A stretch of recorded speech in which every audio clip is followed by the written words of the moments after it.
We are broadcasting live. So good morning, everyone. This is the council meeting for the town of Mono, held on Tuesday, July 15th, 2025. This meeting is being conducted both in chambers and by means of electronic participation as permitted by Section 238, subsection 3.1 of the Municipal Act 2001 as amended and the Town of Mono Procedural Bylaw 2020-42. Residents can either observe this meeting in person, virtually as it occurs, or later on our website. We do have a quorum. We're still awaiting Councillor Manctelo's joining us, but we do have a quorum. Just for everyone's reference, emergency exits are in the rear of the council chamber. Members of council are able to declare pecuniary interest at this point or at any point in the course of the meeting. And I will read the land acknowledgement. We would like to begin by respectfully acknowledging that the town of Mono resides within the traditional territory and ancestral lands of the Tiatante, Adawanaron, Haudenosaunee, and Anishinaabe peoples. We also acknowledge that the town of Mono resides within the treaty lands named under Treaty 18, the Nottawasaga Purchase of 1818. These traditional territories upon which we live and learn are steeped in rich Indigenous history and traditions. It is with this statement that we declare to honor and respect the past and present connection with Indigenous peoples, with this land, its waterways and resources.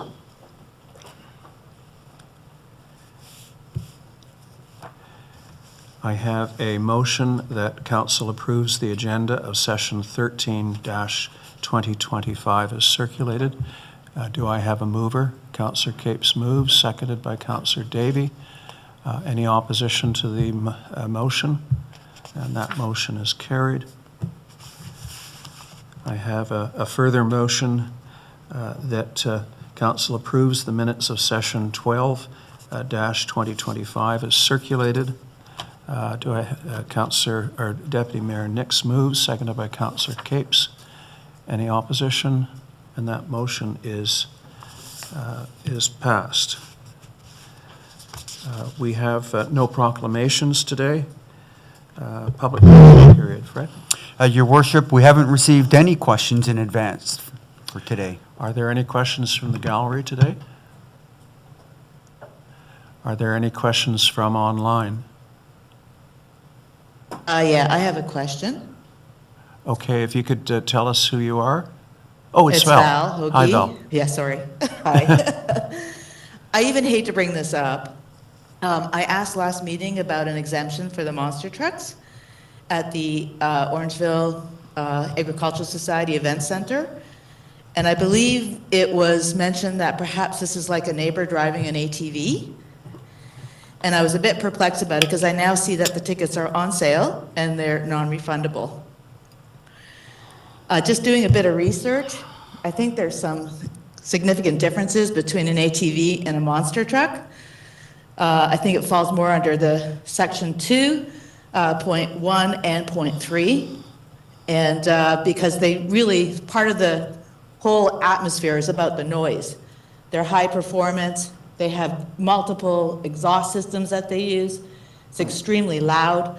They even suggest on their FAQs that that you have ear protection because it is so loud, and they actually sell it at the event. And in comparison, I mean, just doing some simple research, monster trucks can actually get up to 120 decibels, which can be compared to a jet taking off. Not only is the noise obnoxious to the neighbors, but unfortunately, I'm really concerned about the wildlife as well, because it does go on for a duration. So I just wanted to propose that to council to perhaps maybe think about it a little bit differently than a neighbor riding an ATV. Well, I'm going to ask our clerk, who's responsible for bylaw enforcement, to address this, but my information is we have no exemption proposed to us for a noise scenario coming out of the event center. So anything they do is at their peril if there is a complaint. But Can I ask the clerk a question? Go ahead, yeah. Fred, you know my memory is not good, and we've been working on a revised noise bylaw, and I forget exactly where we are. I think we're coming up the second reading, and as I remember where we were heading with the revision, would something like this be a violation? I'm guessing, when we get the new bylaw, if it passes, the way it was headed and the way it was worded, this would be a violation under the new noise bylaw, would it not? Potentially, Deputy Mayor Nix, the new bylaw is worded such that if, doesn't specify the number of complainants, but if it's likely to disturb the residents, not a resident, but the residents, then it has the potential of being considered noise and in violation of the bylaw. I just wanted that pointed out because as the mayor has just said, I'm not sure there's anything we can do with the existing bylaw. I'll let the clerk answer that. But I just wanted to put this hope out there that maybe by this time next year, we will have something in place that could deal with it. Fingers Well, crossed. the current bylaw, I do believe, talks about having muffler systems that that reduce sound emissions. I think that's in section 3. And then I believe in section 1 is about racing. So, I mean, in both of those circumstances, monster trucks would go against the current bylaw. Nothing to do with Schedule B at all. It's more about what is not permitted. So Fred, can you address this? Because this is a point of confusion even to myself, where we have a noise bylaw, but we also have embedded within it activities, quote unquote, that may attract a complaint and or charge. So how does this square with, potentially, how does this square with the concern here that the event center is continuing to host events that are causing concern to our residents? Sir, Your Worship, I'm not clear on exactly what the question is. Well, there seems to be two components to the existing bylaw. One is the prohibition against certain noise, and then there seems to be a section that deals with activities such as the racing and trucks and need for muffler systems and things like that, which is arguably an activity. And I think what we're finding is it's confusing for the public to differentiate between a pure noise bylaw, which is I think what we're going to get, versus one that also tries to regulate activities as well.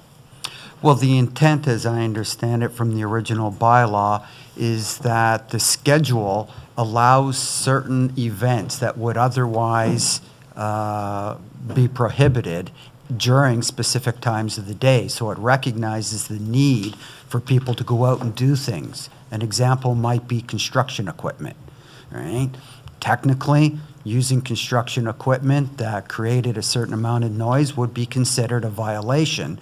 But we recognize that we have to weigh off the rights of two different groups of people.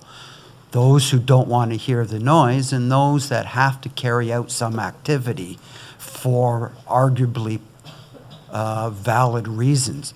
Another example might be lawnmower equipment, right? Understood, but this is a totally gratuitous activity that does not have to occur.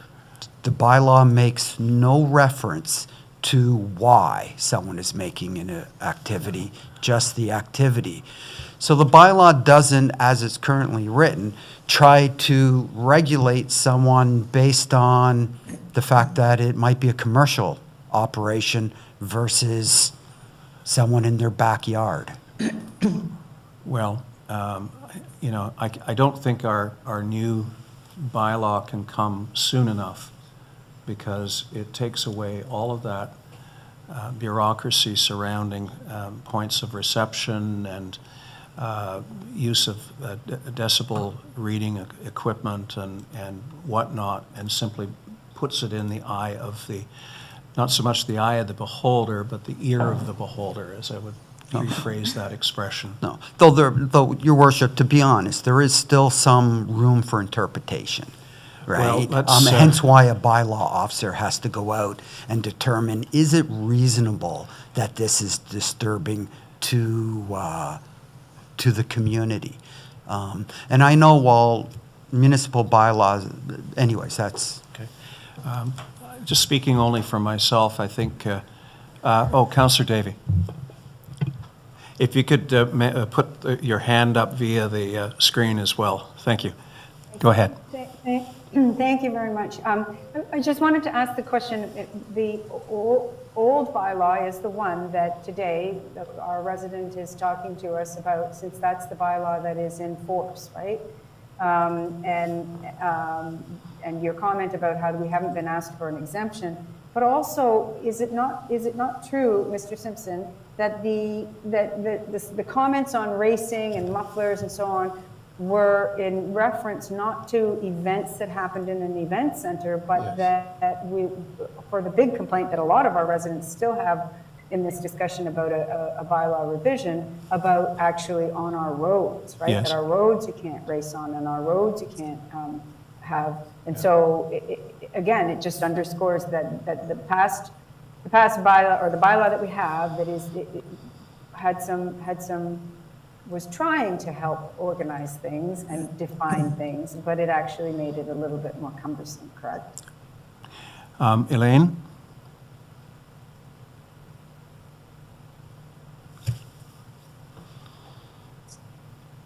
Can't hear you. Oh, You're muted.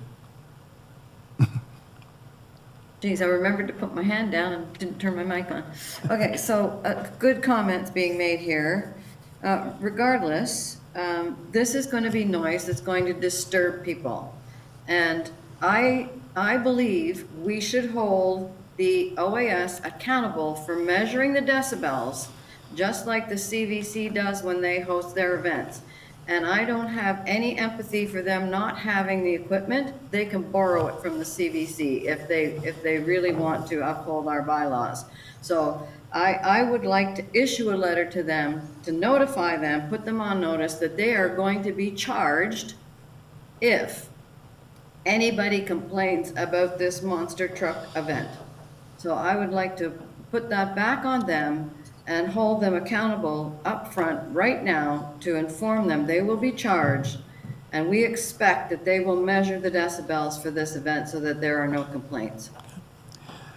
So, go ahead, yeah. Councillor Capes, I think that's a fine idea. I'm just not sure whether we can do that. I stand to be corrected by the clerk, but I don't think we can threaten someone that they're going to be charged unless there is actually a violation of our current bylaw, and that's where it's a bit fuzzy, but I don't think there is. Am I right, Mr. Simpson? I wouldn't recommend that council gives direction to send such a letter. Elaine? Well, maybe I worded that too strongly, but I think it is a reminder to the OAS about our current noise bylaw, that they need to adhere to it, and that we've been advised of this, potentially disturbing event. And so it would be in their best interest to measure the decibels. Like, we can do it in a friendly way. I don't mean to do it in a threatening way. Maybe I said it too strongly, but I think, because they've said, they've never been told about any noise issues. Well, I think we should send a letter to the general manager and to the board and just say that our bylaw is in full force and this is what the bylaw says, and decibels should be measured. But, like, I know, John, you could word it very, very lovely, so I would let you do it, not me. Ralph?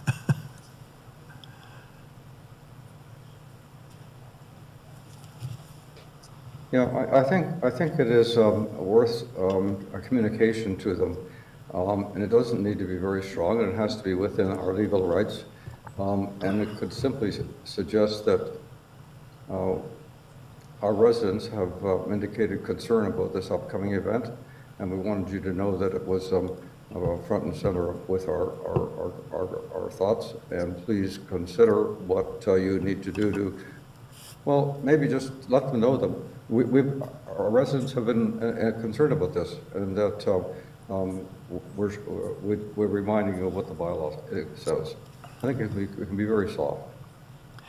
If I can make a suggestion, they have already been reminded that we have a noise bylaw, and we have other bylaws that they're expected to follow.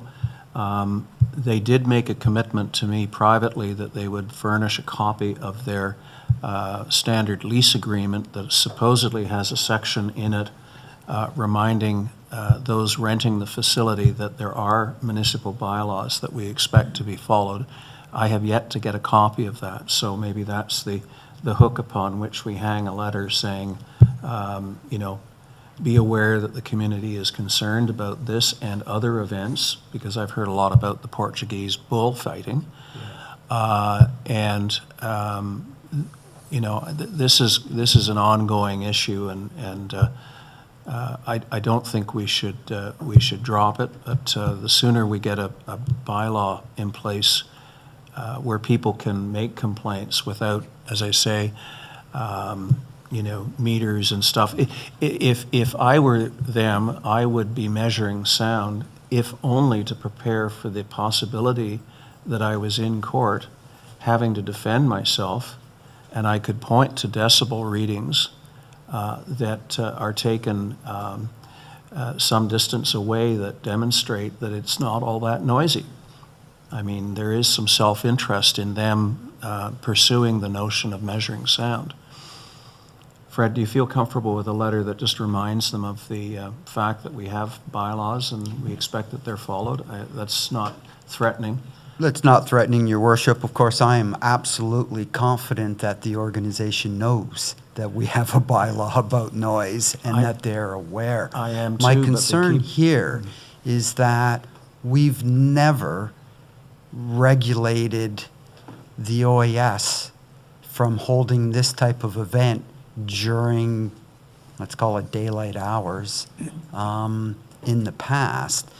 And to a certain degree, you know, we're moving the bar on an organization after the fact.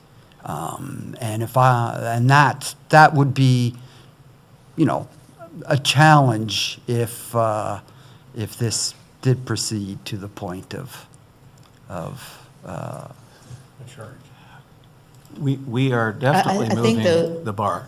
We're definitely moving Sorry, I the bar. just Val? I just wanted to mention that a lot of the neighbors are not aware of a noise bylaw, unfortunately, and would realize, don't like the monster trucks. You know, I mean, there's events that happen over there that are absolutely fine. I don't hear anything, by all means. I have no issue with that. Monster trucks are extremely loud, and some just basic research can certainly verify that. So that's the concern that I have, is that, you know, I'm sure if I had to, I could get some neighbors that have not enjoyed the loud noise coming from the monster trucks. I mean, even the fall fair with the derby and stuff, but that's an exemption. I understand. It's one weekend a year. I knew that coming into this location, so fully aware of that. But my concern is not just with my neighbors, but with the wildlife as well in the conservation area. It is extremely loud. Well, I think we should, Ralph, go ahead. Thank you, Your Honor. I think that, you know, I understand what Fred Simpson has said, and it's true that they have had notices, et cetera, but they've also not policed their events this year, so that they're not performing, in my estimate, up to the standard that we would like. So I don't see any problem with letting them know that the neighbors are concerned about certain events that are coming up. And it's a flag for them, and if they don't pay attention to it, well, that's going to be their loss. Mike? Just to respond to Councillor Mangtalo, I think the day that they were here with respect to the circus showed that the Orangeville OAS was policing their events.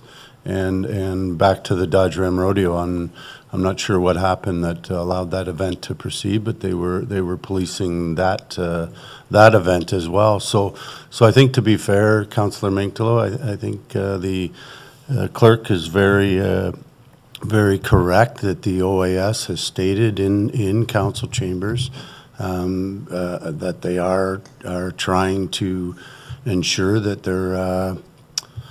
their functions stay within our noise bylaw, and I see that they're not actually advertising this event on their own webpage at this time. So I think there's more conversation to come on this October monster truck. I think there's more conversation from the Ag Center to come. Well, and I don't mind the letter going out under my signature. Fred, if you feel more comfortable or feel that it would be more meaningful to come from me as opposed to yourself, maybe it would be more appropriate because you are the supervisor of the bylaw regime. Thank you, Your Worship. Yeah, I still have certain reservations that it's coming from bylaw enforcement or from the clerk's office that oversees bylaw enforcement to be issuing a preemptive warning. Okay. So I still advise against that. I'll be happy to fashion a very short letter and sign it myself, and so that you're not in the line of fire there. And we might want to consider having a bylaw officer in the vicinity of the event to see what transpires by way of noise. If I can respond to Mr. Dunbar. Yes, Ralph. It's true that they were here, and I was impressed by that. But then immediately afterwards, they didn't police an event, and they let the noise go on for about 2 hours over the limit. So I don't think that they're really doing a good job with this, and the evidence is in that particular rodeo. Okay. Val, you've heard the discussion. Do you have anything further, or can we move on to our delegation? No, thank you for addressing that. I appreciate that. And, maybe you can all come over on that afternoon and hear it for yourself. We'll have a glass of wine in the backyard and hear it. That sounds very tempting. No, I appreciate it. Okay.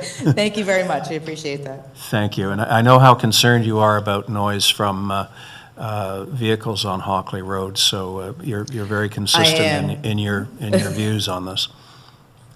It's, and just seeing, I've seen deer run, my horses, everything. It's concerning, but yes. And that's coming, that's why the monster trucks kind of bother me as well. Thank you. So we have a delegation this morning from the Headwaters Healthcare Center, and I saw Kim Delahunt earlier, and now I see her again. Ms. Delahunt, welcome, and the floor is yours.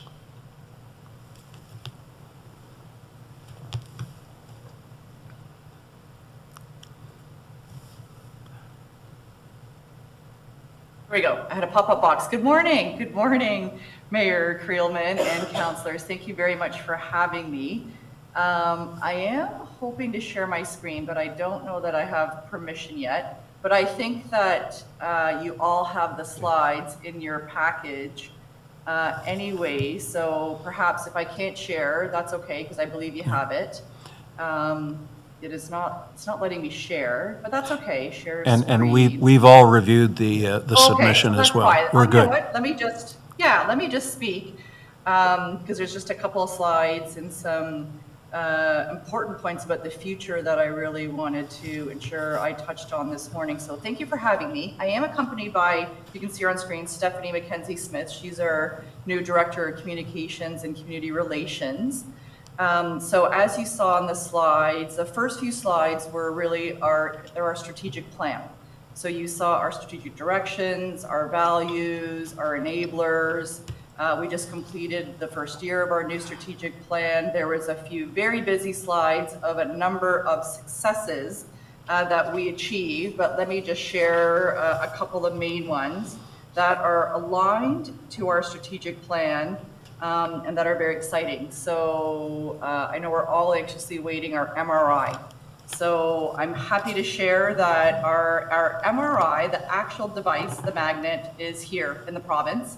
It is being stored right now in Milton in a very tightly regulated facility, because what we are waiting for, what needs to come first, is what we call a cassette. It's actually the modular building, which is going to be placed on the concrete pad that is laid with all the wiring. That is en route, making its way up right now through the US. So this was ordered before everything, I want you to know, but we are working with a vendor who is Canadian, works with many hospitals in Ontario. So that modular building, or cassette as it's called, is making its way. It is supposed to arrive this Saturday. I will tell you that there have been some challenges with routes, with construction in the US, with permits, all kinds of stuff, but it's en route. That cassette needs to be laid, hooked up, everything. It needs to sit for a few weeks. And then the MRI magnet can come and it will be hoisted in. And then the hookups, the testing, the validating of everything will happen. So we are still on track at this point for doing our first patient scans in September. We'll start accepting referrals in August. So we're just really gearing up, and that's Stephanie, your team. We're going to start, once we have full confirmation that everything's coming on time, then we're going to get out letters to the community, letters to primary care physicians, letters to the public for that matter. We're going to have signs everywhere to really say, hey, did you know we have an MRI now? Ask your doctor if you think you need one, get referred to Headwaters. So that is coming. 8,000 scans a year is what we will be able to do once it's fully up and operational. As soon as it's operational, we will have funding for 16 hours a day to operate it. So of course there's going to be a ramp up time period with referrals coming in and all of that, but we've already got staff hired. We are all anxiously awaiting. In your slides, you just saw the types of MRI scans we can do, just as an FYI, for anyone at 8 years of age and over.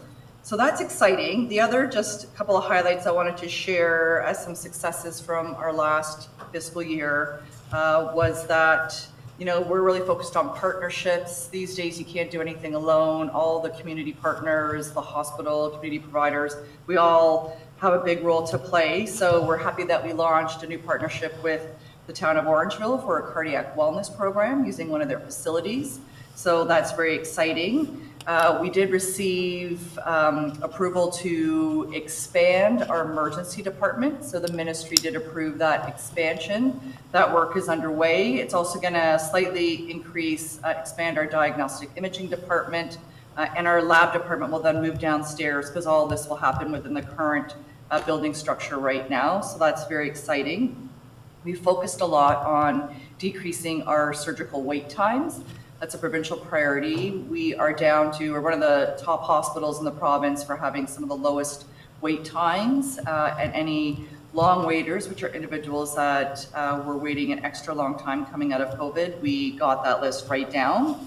And then another new exciting partnership that we launched last year was with our Telecheck and Polycultural Immigrant Services partnering organizations. So we continue to provide supports in many different capacities in the hospital, beyond the hospital, with programs that we oversee. So that's exciting. And last, but certainly not least, probably most important, is that we continue to focus on patient experience.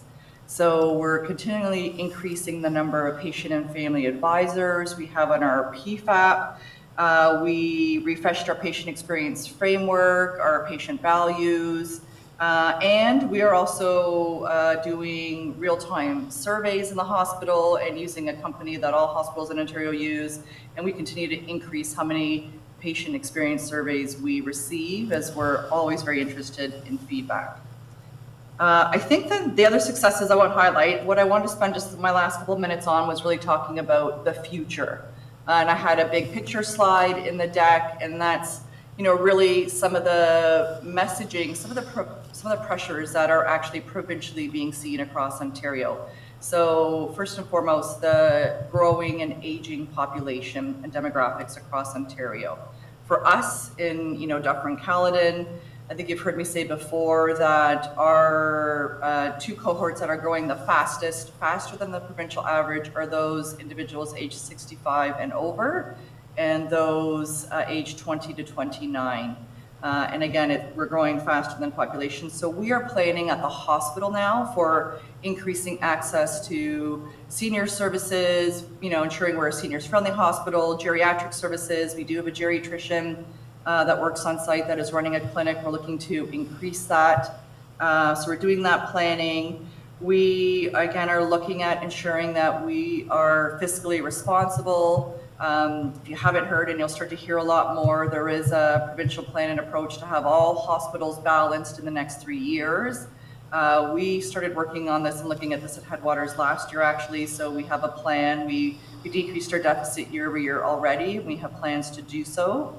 And then lastly, probably really exciting where we're going. So of course, we're always looking at technology, innovation. We're starting to use some AI within the hospital in different formats in different areas, which is exciting. So we're always looking at innovative opportunities.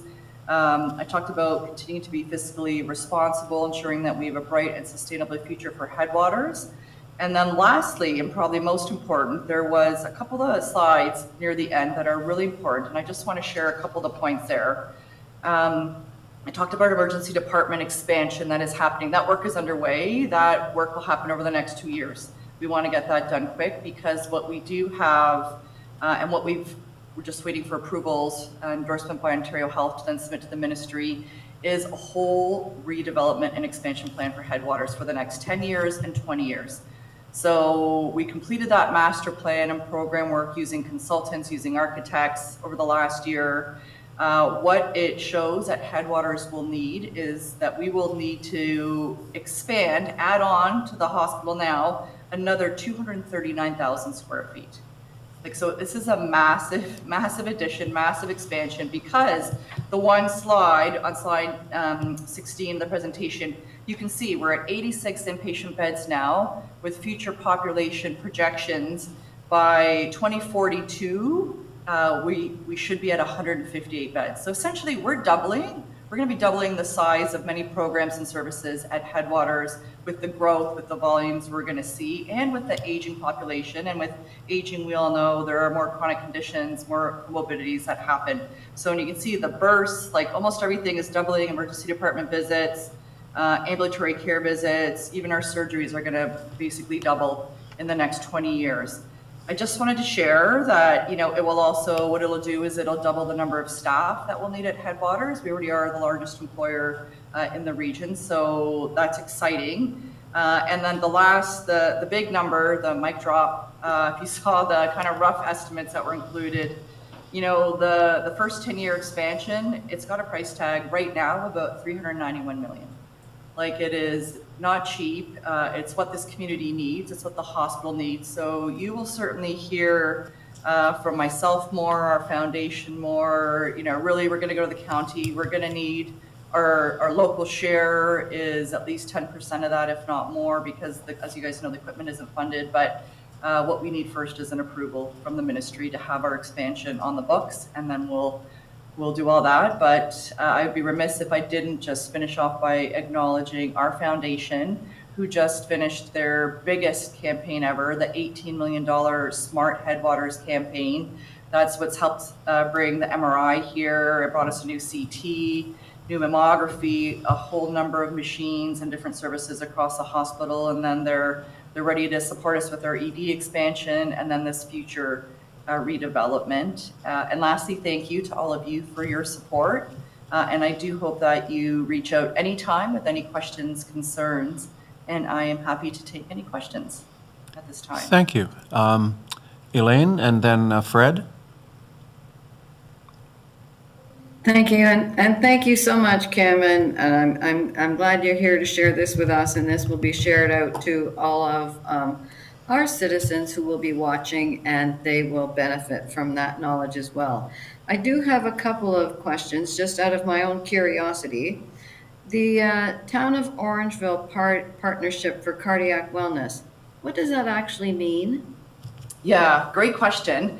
So what that means is that they are providing in-kind space. I believe it's at the Alder Community Center for us to then send any patients that are requiring rehab for cardiac reasons to go and walk, exercise. It's supervised, it's overseen by the town, and we have like a memorandum of understanding.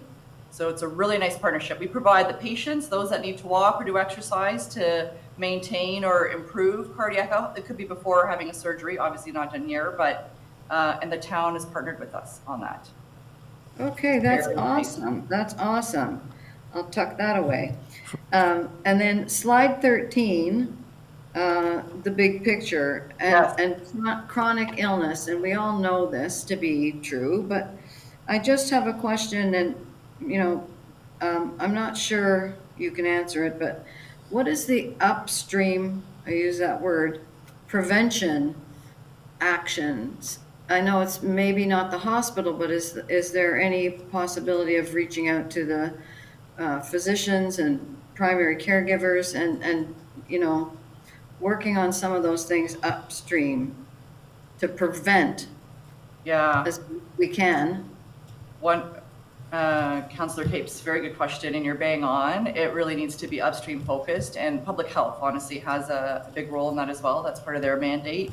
So I probably can't answer your question to know everything that's going on in that. I'm sure there's work going on. All I can add is that through our Ontario Health team and our partners there, of which public health is one, and of course we've got a primary care local network, and even through some of the mandated objectives for the Ontario Health team, which is to get screening rates up with primary care physicians. So, you know, there's definitely some of that work embedded in some of the avenues that we're involved in, but I don't quite know the full mandate. But you're totally right. That's Okay. where the focus needs to be, upstream. Right, well, that's great. So I will take my questions to public health and the OHT, so thank you for that.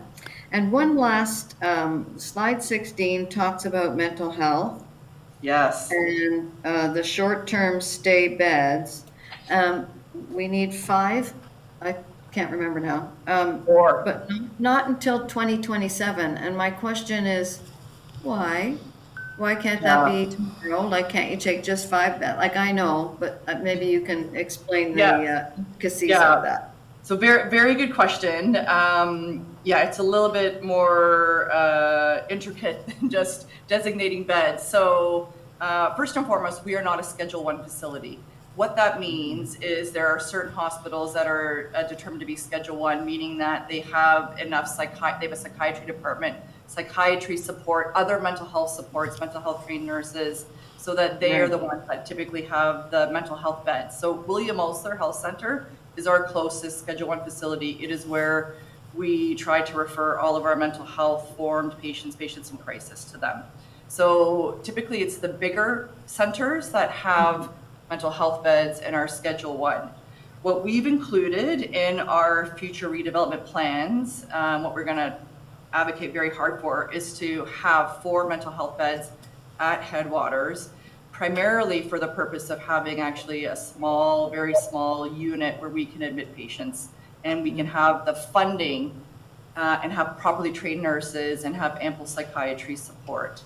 So currently, we went out and we actually recruited a psychiatrist. He comes twice a week to Headwaters now. We are using our own hospital funding.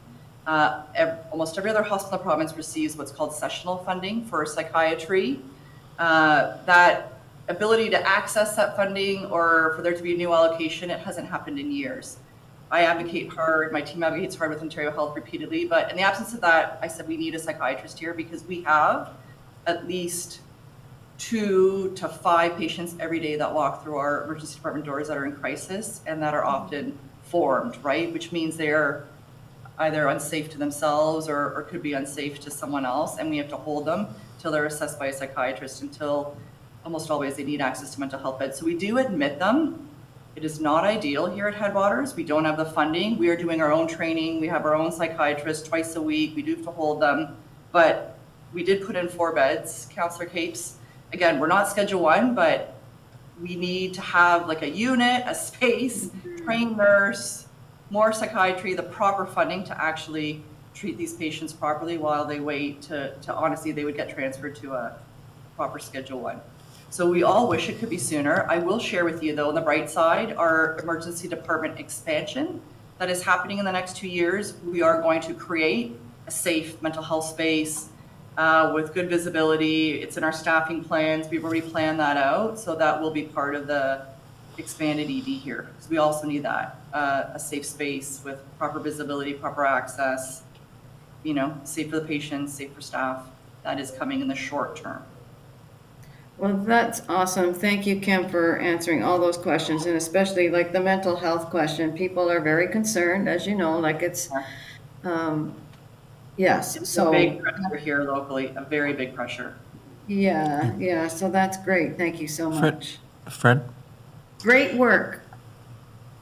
Thank you. If I could ask a question, and you might have addressed this a bit, but you were going too fast for me to get it down. You said the first stage of the new development is going to cost $391 million, and over 20 years, you're looking at $714 million. And what I wanted to know about those numbers, how much is the province committed to giving the hospital that much money? Or actually, let me reverse the question. Were you looking for some of that money locally, i.e. from the county or municipalities? Thank you, Councillor and Deputy Mayor Nix. So we are looking for an approval and a commitment from the province to support our redevelopment and that expansion for the next 10 years. The price tag now is $391 million. If they were to say in principle, yes, we approve that amount, which is what we're looking for, as part of the current cost share agreement with capital redevelopments in the province of Ontario, about 10% is the local share requirement. However, for the record, I have to say, so 10% of 391 million, right? You do the math. That's our local share. However, that does not include any of the equipment that would also need to go into that big expansion. So the number, the percentage, we have been talking with our foundation, getting them ready, and for the community and for the municipalities to hear, it would actually be 30%.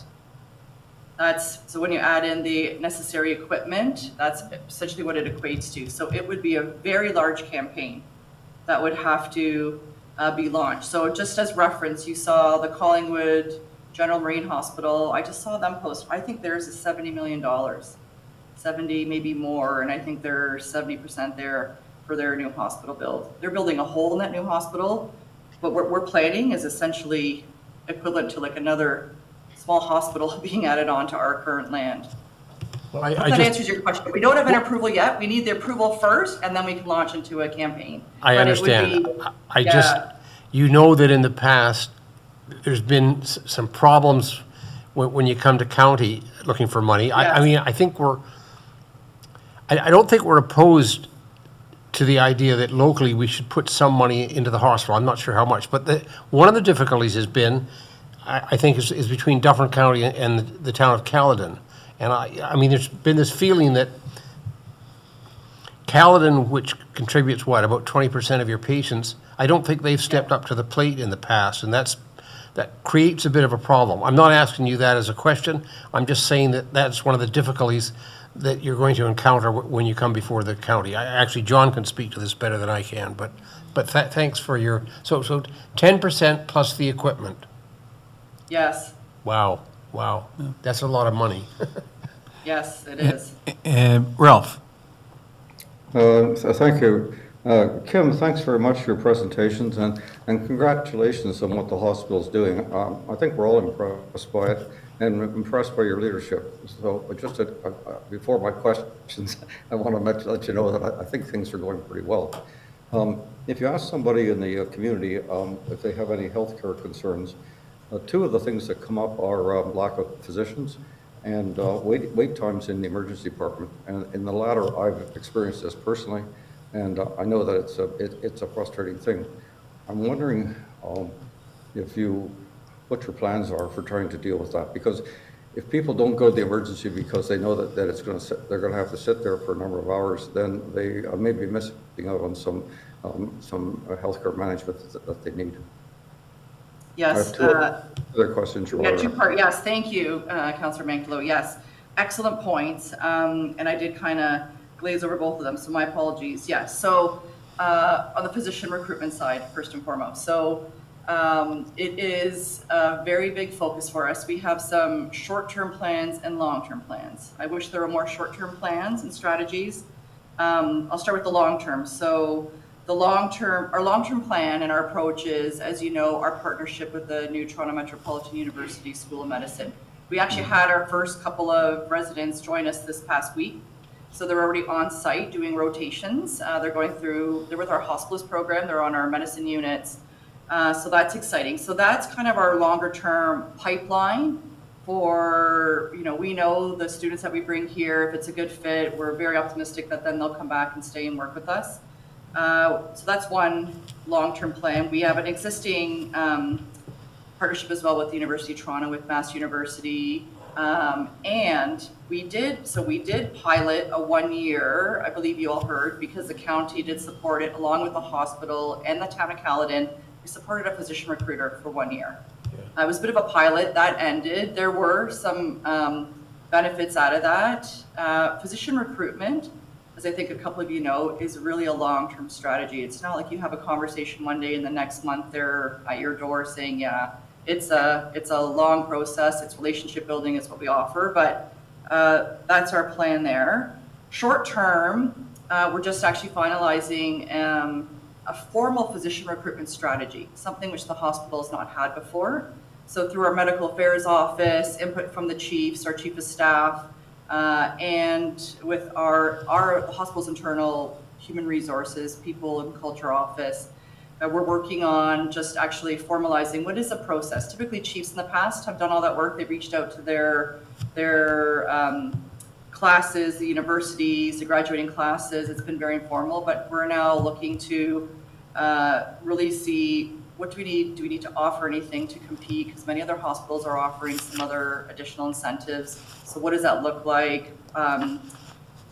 Formalizing when they do come up, what the tour, what the orientation, what all that looks like. We've got some great leaders already in the community that do a great job. Dr. Stephanie Malone, a few others do a great job, but we're just formalizing it now. And if we need to, and we have in the past, even recently engaged physician recruiter firms, we will do that. But the last thing is we're really doing this in partnership with our Ontario Health Team and the Primary Care Network as well. So, recruitment is not just to the hospital. We know we need more primary care physicians. There's obviously the provincial strategy that's underway now. Every orphan patient is going to be attached by next spring and off of the Healthcare Connects list. I was just on a call this morning about that. So we're doing it in partnership with our Ontario Health Team, Primary Care Network, and TMU is actually really providing us a lot of information around here's what other hospitals are offering when they're looking to recruit ED docs or internists, or so just that kind of increased sharing is really nice because you hear this hospital's offering that, this hospital's offering that. The only other thing I will put a plug in, given you're my captive audience this morning, is and you've probably seen some municipalities are supporting efforts around physician recruitment, and that looks very different in different ways.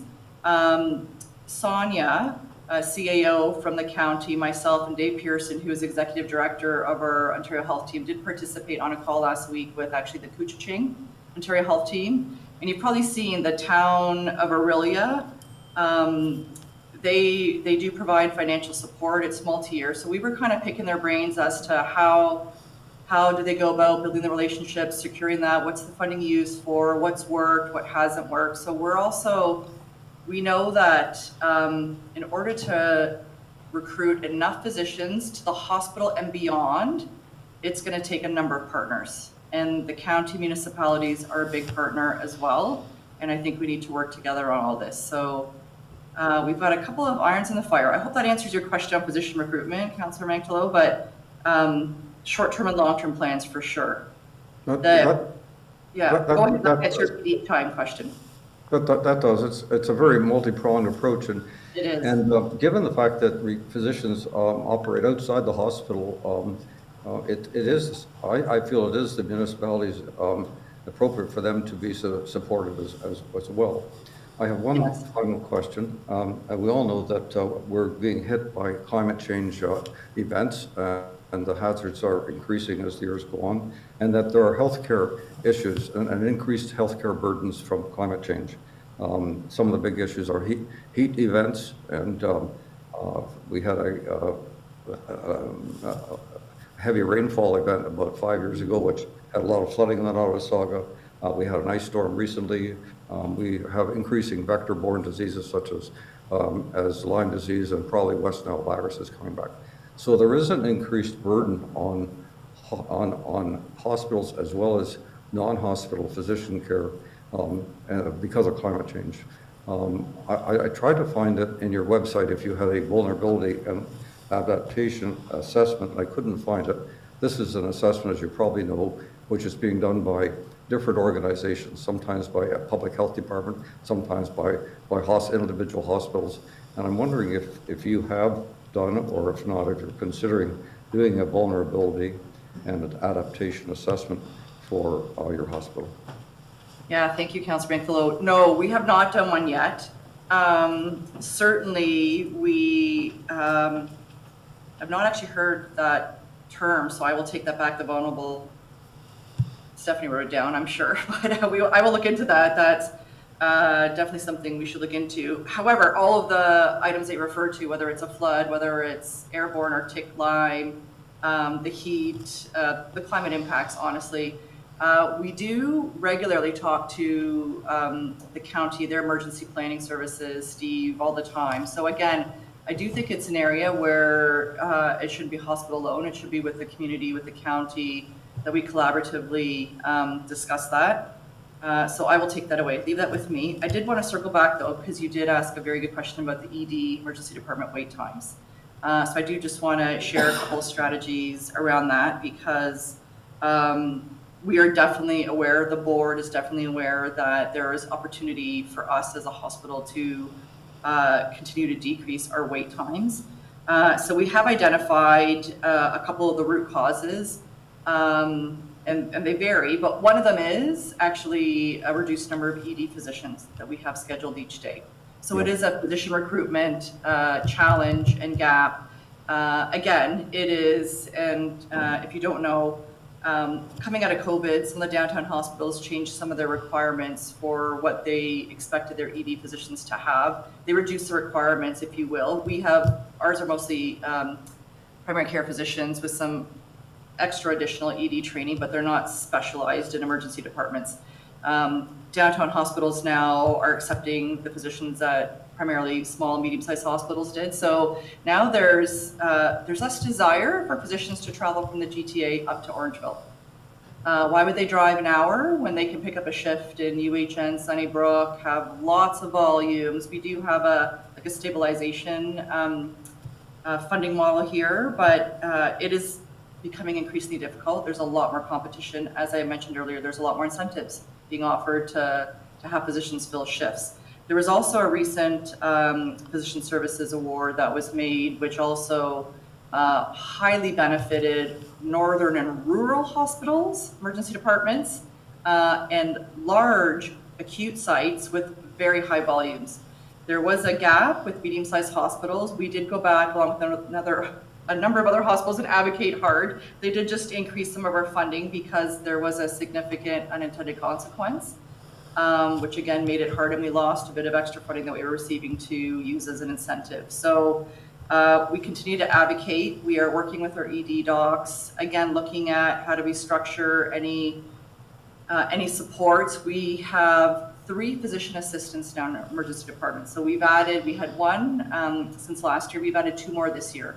So again, we're looking at what can the hospital do to support the ED physicians, to make their lives easier, to reduce the admin burden, so that we can increase flow, decrease wait times. We're looking at the scheduling.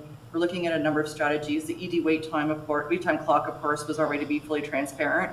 It's not only good for patients, it's good for physicians and staff to see what the wait time is. We've enhanced our real-time monitoring. We're launching real-time dashboards within the ED department so that all the docs and staff can have eyes on how many patients are registered, what are their levels of acuity, where are they within the flow.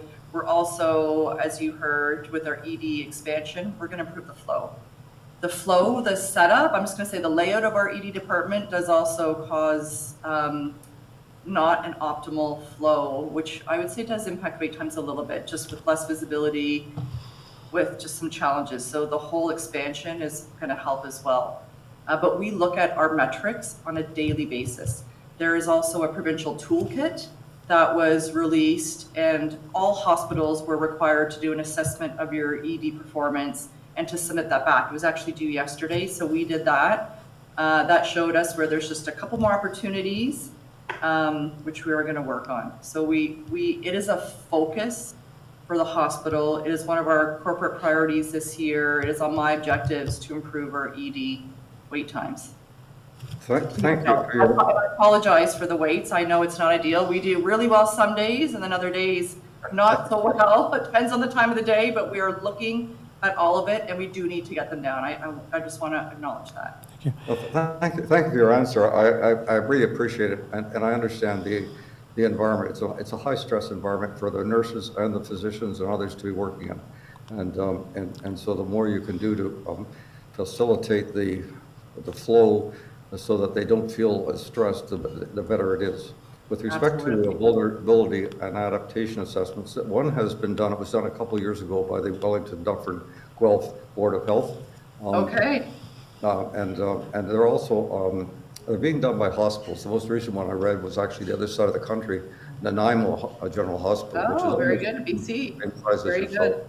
And I can send it to you if you would like.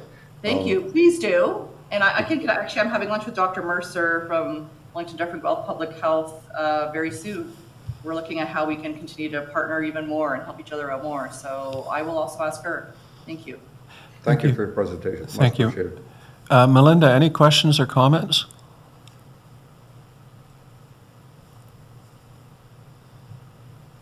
Thank you, Mayor.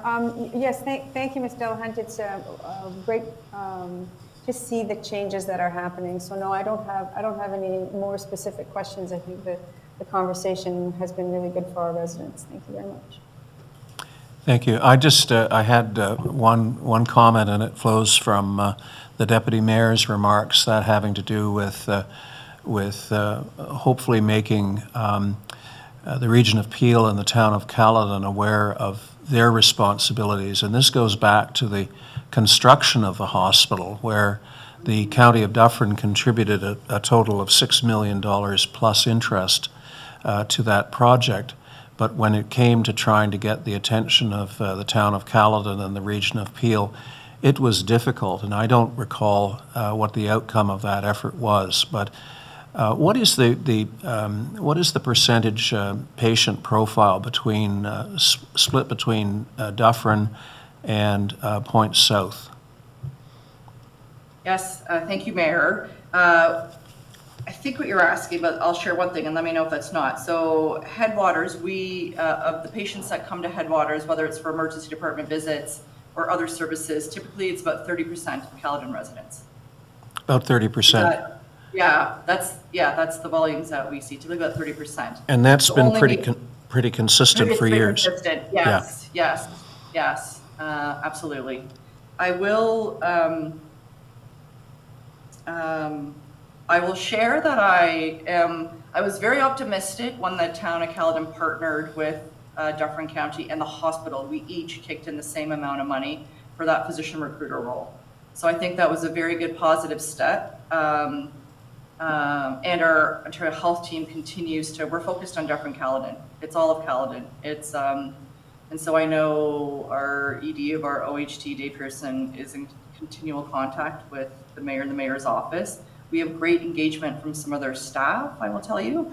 I did chair the physician recruitment steering committee, which just recently sunsetted, but that town of Caledon staff were very involved in. So we feel the same. Okay, thank you. I appreciate that, and we all appreciate your delegation to us today. If there's no further... Thank you very much for having me. Sorry, we went over, but wonderful questions. Thank you so much, and please reach out anytime. Thank you. Have a lovely day. Thank you very much, and thanks Take care. again. Bye-bye. Thank you.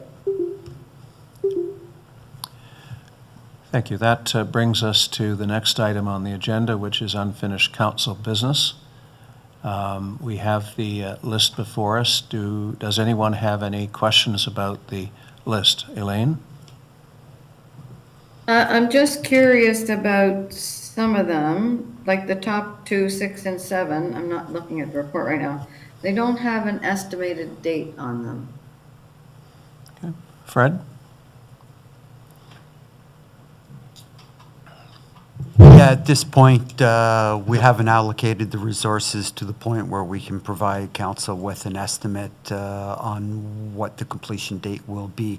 As we work through the list and get some of the other higher priority items completed that are coming up in the next couple of months, we'll be able to turn our mind to some of those items and provide council with a better idea of what it's going to take to see those completed.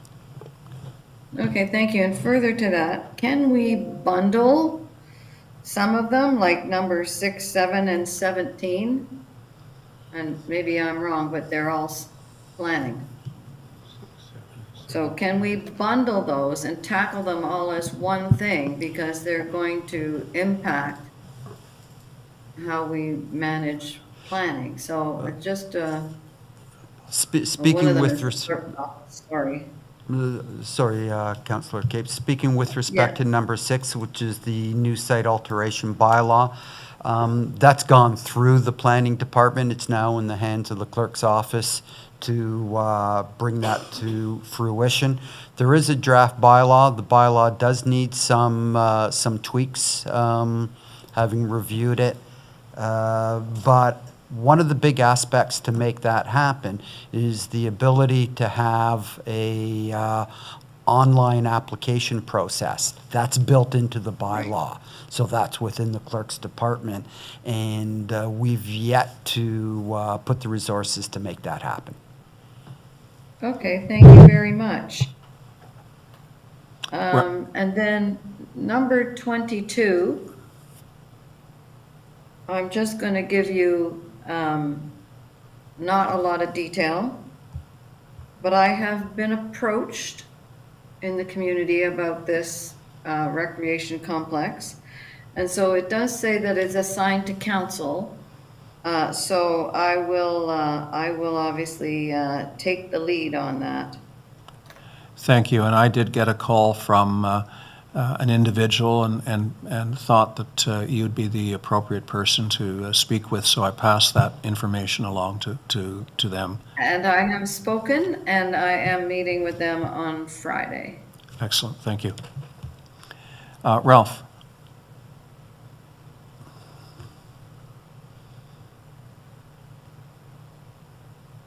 You're muted?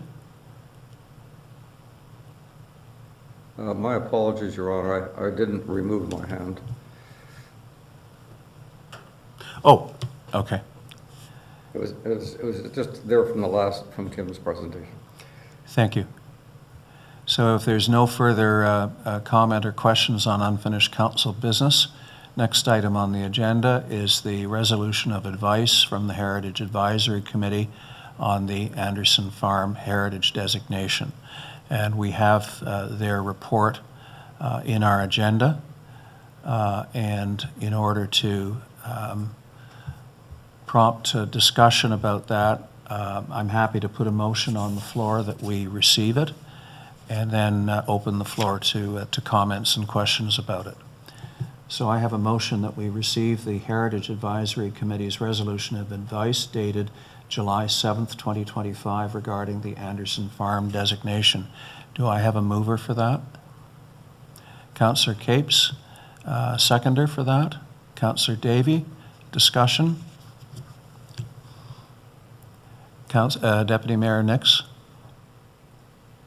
Well, with respect to the Heritage Committee, I understand their recommendation, but I have a concern. Let me, and I think I'm repeating myself, let me put it out on the floor. And if I'm wrong with this concern, please let me know.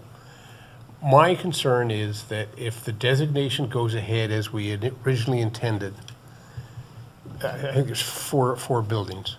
There's no obligation on the part of the landowner to fix those buildings up. One of them already has a caved-in roof. I looked for the pictures. I remember once we had pictures of the barn. I mean, it's not falling down, but it clearly needed some work. And so my concern is that we could go ahead with this. And by the way, there's going to be a legal bill to go ahead with it because it's been referred to the Ontario Land Tribunal. And I don't know what the cost is going to be. I've been told it may be as high as $50,000. So here's my concern. Let's suppose we go ahead, we keep the designation, we spend the money on legal, $50,000 or whatever, and we win. The landowner isn't required to do anything. So what may happen is 30 years from now, we may have designated a pile of rubble and a pile of stones. I'm not guaranteeing that's what's happening, but that's what I think there's a good possibility that may happen. So when we get this offer that John has worked out with, I'm sorry, I forget the name of the people, to take at least one of those buildings, the stone cottage, and with a very competent builder to remove that, to take it down stone by stone, and to move it to another location, that would at least save one building. My feelings are, while it's not a perfect solution, at least it saves one of the buildings. So with respect to the recommendation from the Heritage Committee, while I respect it, unless you could twist my arm, I'm not willing to take it. Thank you. Thank you. Elaine? Thank you, Your Worship, and thank you for your comments. I will say that we have a property standards bylaw which does hold homeowners accountable for keeping structures on their property in good standing, which means replacing the roof and keeping it so that it's, so that there exists the bylaw for property standards that we could actually, enforce. So I'm just letting you know that it's not true that they can just leave it and let it fall down. We should have probably acted on this sooner rather than later when we first saw the deterioration of that one roof, because that was visible. Also, the Heritage Act places the responsibility to preserve as a council duty. And that's exactly what our role is. The Heritage is an advisory, the Heritage Committee, because they do the research, but the Heritage Act places that responsibility on all of us to preserve what is culturally and historically valuable. I do want to call, too, some attention to a letter of support that we have from a citizens coalition, and they are supporting the designation as is. And I think that's a very good demonstration of the commitment that some of the rest of the community has behind all the work that the Heritage Committee is doing to retain the culture that we value. And this property is, as you know, has a lot of value. And to that, a person who just was awarded the King's Medal, he also gave us some history on that cottage, and he definitely is a supporter of heritage. So I do have to say I stand by the actions that we have taken so far, and that we should see this through to the OLT. We should present the best defense that we can, which I don't think is going to be hard to do, and that's where we go. Thank you. Melinda, and then I have a question. Thank you, Mayor. Yes, I have to, I concur. I mean, again, we have already discussed this, and so my opinion is that everybody on council was vehement that this was a very, very important landmark for, as a grouping, a representation of the Irish pioneers. And we designated it. And then now, and I'm a little disturbed by that offhand comment that that Fred just said, that this was John's idea that you approached. So I just put that out there as I'm surprised and disappointed if that's true. But the idea that what will happen by taking one building, stone by stone, it will actually remove the designation from the only structure really on the property that is, they're living in it. They're living in the house. And so if you keep the designation on the house, and if we keep the designation and carry on with what we've done, then at least then we know that dwelling that is viable will continue to be viable because they're living in it, and they can't tear it down and build a new house. They will have to refurbish in due course within their budget and within their time frame that building, and that building will stay there forever. So yes, the barn and the other things may crumble, or who knows, maybe some other owner will come, maybe they'll throw their hands up and say, you know what, there's a whole lot of other properties in the world to live. This was a hassle. Put it up for sale and find a person who wants that property, and perhaps the couple that came to us, and carry on with what we said a few months ago was you were all vehemently for this, So to me, the flip-flop is just it's just too bad. And in the grand scheme of our legal expenses and so on, as Elaine says, I think it's our responsibility to carry through. We have a committee that has made a recommendation, and I think we should heed that. Can I ask staff to review the potential costs of pursuing this to the end at the OLT? Your Worship, so we received a quote to hire a heritage expert to prepare a report to validate the heritage value of the buildings in question. That report was going to cost just short of about $10,000.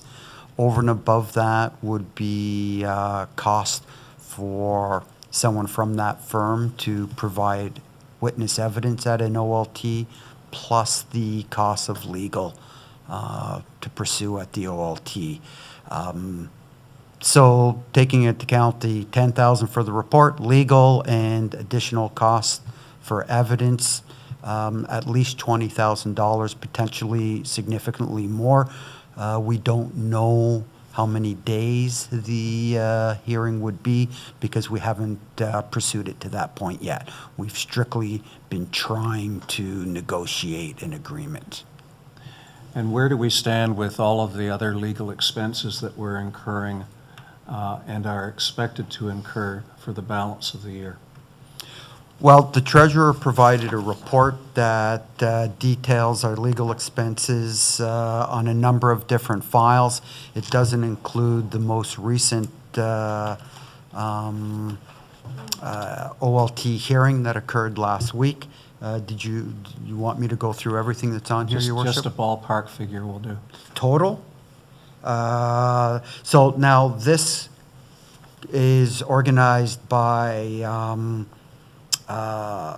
legal action. So this goes back several years on some of these files.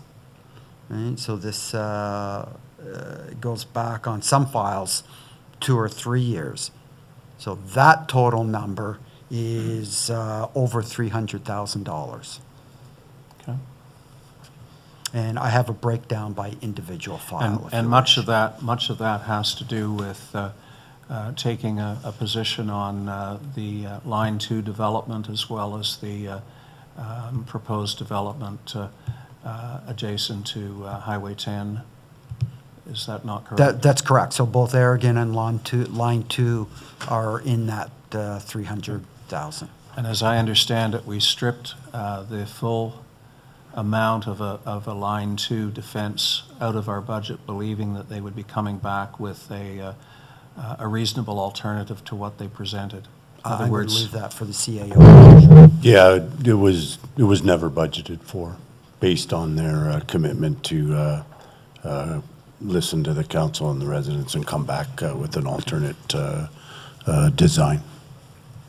Just one observation, and that is that it is correct that we supported our Heritage Committee in their original recommendation, but we did not have before us a proposal to actually salvage and reassemble one of the structures, and arguably the most interesting of the structures. Had that been on the table at the time, we might have had a different determination, but it was not. John, we are not going to allow audience participation here. Sorry. Well, okay. Hang on. I will speak to your matter and clarify. I think what has happened is that a couple of landowners approached me to see if I could approach the Thines about a novel idea of moving the stone cottage, saving it by disassembly and reassembly. And I was happy to assist in that effort. It's basically an arrangement between two private landowners. And I'm glad to see that they ultimately met. They've ultimately had discussions. And here we are today with, I think, two different opinions. One of the Heritage Committee. My concern, frankly, with the Heritage Committee recommendation is that we stand to spend a lot of money either winning or losing at the OLT, and mindful of the fact that we've been taken to the OLT by the Thine family. And the end result is the same. We end up with a pile of rubble either way. Along comes a suggestion that we can salvage that one building on the property. I think it's novel, it's interesting. I think it's groundbreaking, although frankly there's an instance in Toronto that I think we should be mindful of in our considerations, and that's the Campbell House. And the Campbell House sits at the corner of Queen and University. It was moved there from a location to the east of Yonge Street back in the mid-70s. I remember actually seeing it as it trundled along Queen Street at about 3 miles per hour to its new location. It is currently a working, usable building. The Advocacy Society has taken it over. I've been at Advocacy Society events, and it actually started a bit of a renaissance in terms of preservation of buildings in the City of Toronto. Just the excitement and activity that surrounded the movement of that structure. So while I value the work that the Heritage Committee does, I think that we have an alternative that at least sees the retention of one of the buildings, albeit in my view the most interesting. Importantly, the only one that is featured by way of a photograph in the book that John Riley showed us at the last council meeting. I have it on good authority that John is here in support of the movement of the stone cottage. And while a great friend of Heritage, he is a supporter of the movement of this structure, and we do have a report to consider from the clerk, as well as a further resolution, and we have found a way of keeping the designation on the stone cottage while it is moved to another location, so the designation does not come off as we thought it might have to. Elaine?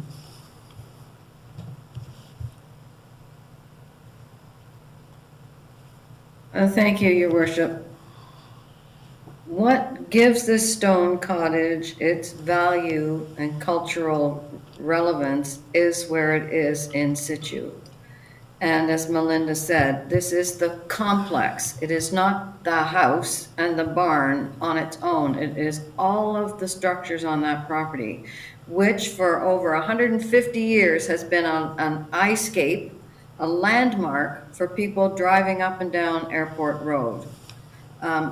This is a lovely idea, for sure, for somebody to take that structure, because they have the means to do it, and put it on their own property. That removes it from the public eye. And it won't become a pile of rubble because we can use our property standards bylaw to have that roof repaired.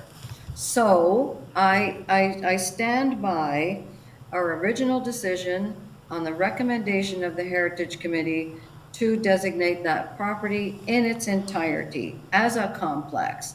And there's all kinds of novel ideas, but nobody's going to benefit, not nobody, the community at large, the citizens who we're trying to preserve the heritage for, and all of those people who travel through Mono will no longer see it. And to me, that's not a benefit. Well, what they're seeing right now is a building that is falling down and falling down quickly.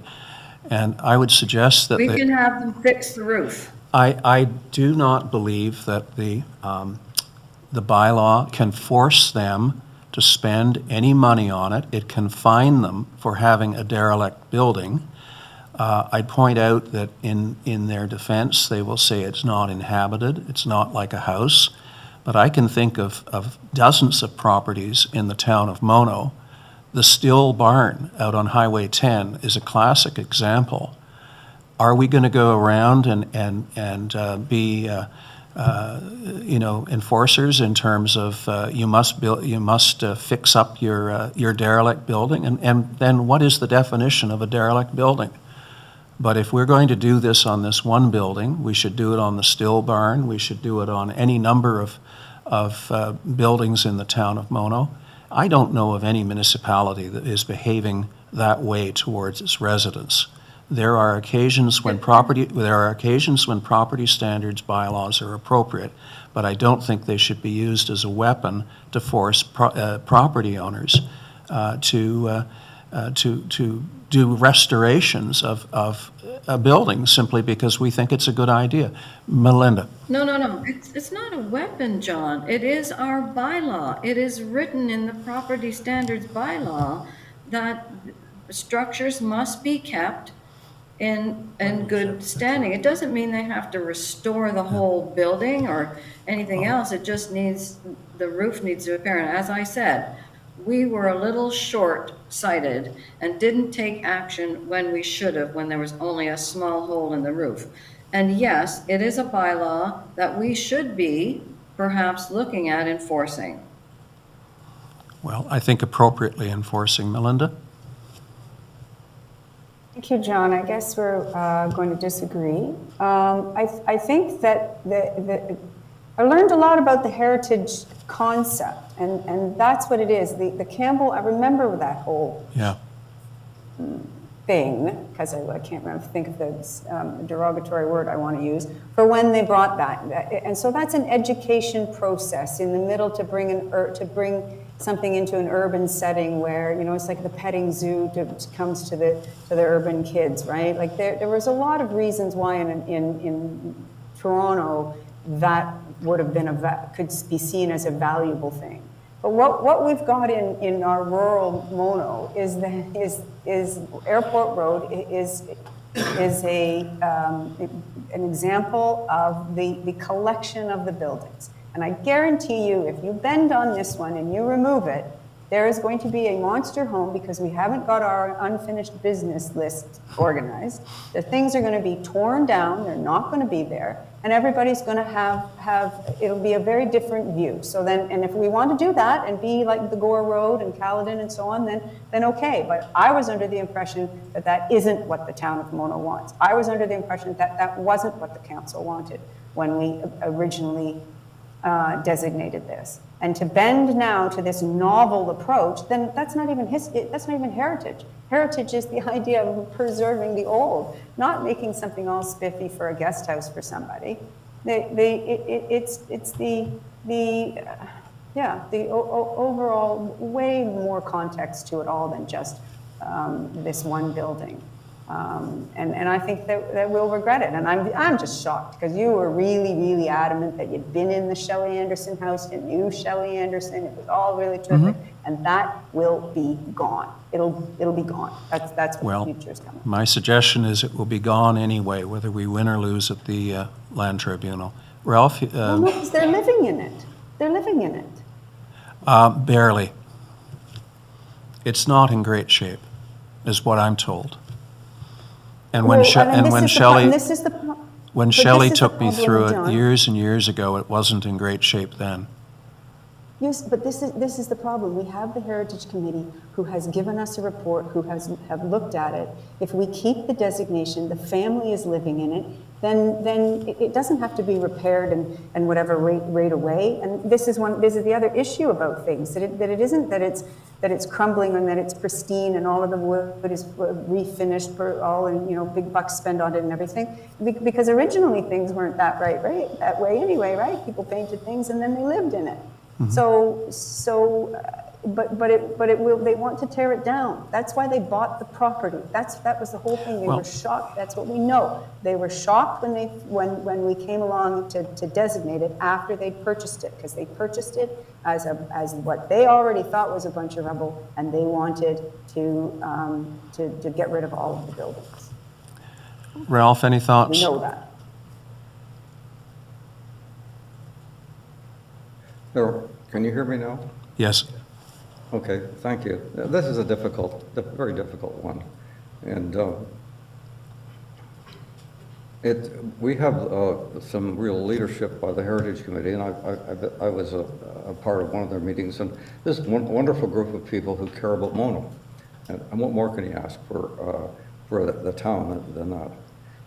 They've given us a recommendation, and it's the aspiration is that the entire place, which was started in 1850 and owned by the Anderson family up until I think 1909, would be maintained. And it'd be wonderful if that could happen.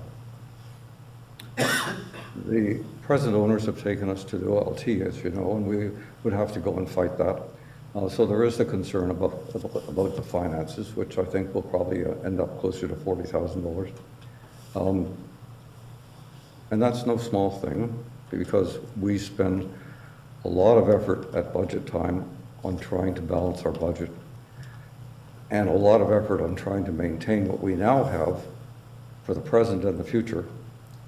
It'd be nice to also preserve what we have in the past as well. And that's the aspiration of the Heritage Committee. And I know that at least some of the people feel there on that committee feel that it would be fine if not fine, but it'd be acceptable if the buildings did deteriorate and they ended up being a pile of stone, because it would mark the place where there was one of Mona's great pioneers that once lived. So what concerns do I have about this? Melinda had mentioned that we've done a flip-flop, and I think that she and I are both capable of assessing something and changing our mind, and that's a very valid thing to do. And I've changed my mind on one thing here. I really think it goes against the grain to make any of the Mona residents designate their property if they don't want to do it. We've never done that before, I understand. This is probably the first time. And so I find that as problematic. And I think we should, we are making a mistake when we ask them to do that. So where do we go here? We could go to the OLT and we could win. But I think in another 25, 50 years, it would not be a win, because the property will not be kept up. So we could spend money and win, but not win. We have a unique offer here by the couple on the fifth side to preserve the property, to preserve this particular building, and I'm very supportive of that. I think that's a good thing to do, and it may still be around 100 years from now rather than being a pile of rubble. So I'm against the cost. I'm against pushing any family into designating something, accepting a designation if they don't want it. And my direction of my thinking is to support the option 3, which is in the agenda. Well, that's coming up. I'm going to give final word to... We're already talking about that right now. It's sort of an overlap. Sort of indirectly, but it is a separate report of the clerk. I'm going to give the final word to Elaine, who serves us on the Heritage Committee. Thank you, Your Worship, and thank you, everybody, for sharing your thoughts about this. Removing that cottage is not preserving it for anybody except the particular owner who will have it. I might feel differently if the proposal was to invest and move that structure to the museum so that it could then be there for the history, the heritage, for the appreciation of the whole community and visitors. I might support that if that were the case. But that is not the case, and therefore I do not support the project for moving it off the site. And when I say we can use the property standards bylaw, I don't mean for every structure necessarily, I just mean on that cottage.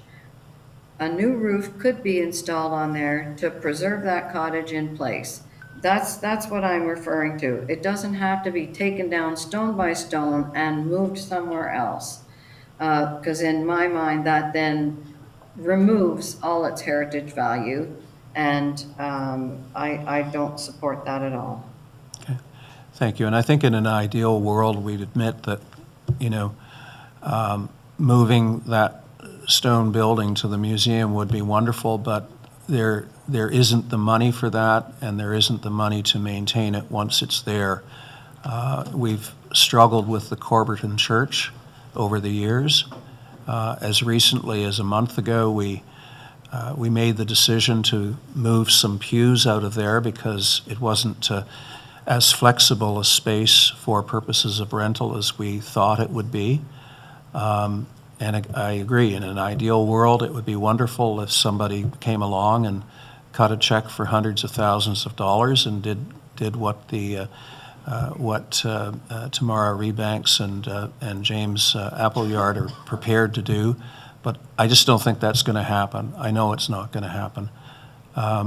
No, but if they were prepared to do that for the community and not move the structure to their place, but to the museum. I think if that there was a real that was commitment to the heritage of the building. That was canvassed with them when they made their presentation, and I think we got an answer on that.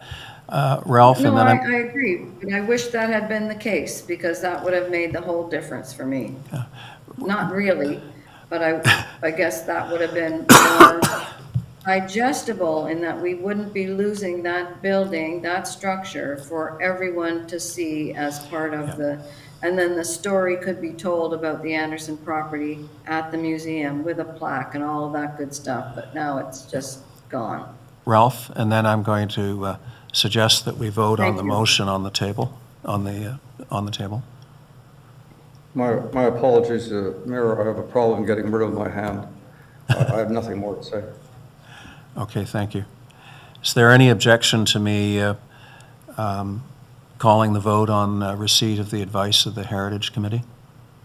So you're putting the first of the two motions on the table? That's just simply the receipt, the receipt of the recommendation with our thanks to the committee for its consideration. So those in favor of the motion to simply receive the report? So we're receiving it.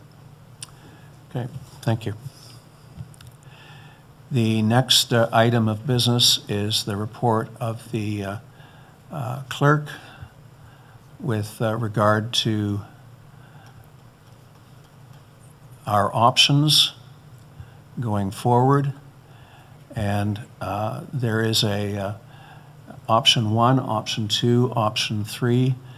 And option 3 is the one which I understand is somewhat new to us, in as much as it maintains the designation on the structure, and so it does. We do not remove the designation on that structure while it is being disassembled and reassembled. But I'll let Fred describe. So that's correct, Your Worship. The third option that I've presented to Council is to seek the OLT to amend the current bylaw. And that amendment would be along the lines of leaving the designation on the stone cottage, but potentially removing the designation from any of the other buildings that council deems appropriate. Now, having said that, and this whole process hinges on entering into an agreement with the property owners to settle the OLT hearing. So if council is looking to reach that agreement, I suspect that the owners are looking in return to have the designation removed from the main building. That's their concern. They're not as concerned with all the other structures, but the owners have expressed that they would like to see the designation removed from the main building. So the proposal is to enter into minutes of settlement through the OLT to remove the designation from at least the main building, but leave it on at least the cottage that is subject to the proposal to be moved. Then the proposal can carry forward, the cottage can be moved. The bylaw would also be amended to note the new location of the cottage on Fifth Line as opposed to Airport Road.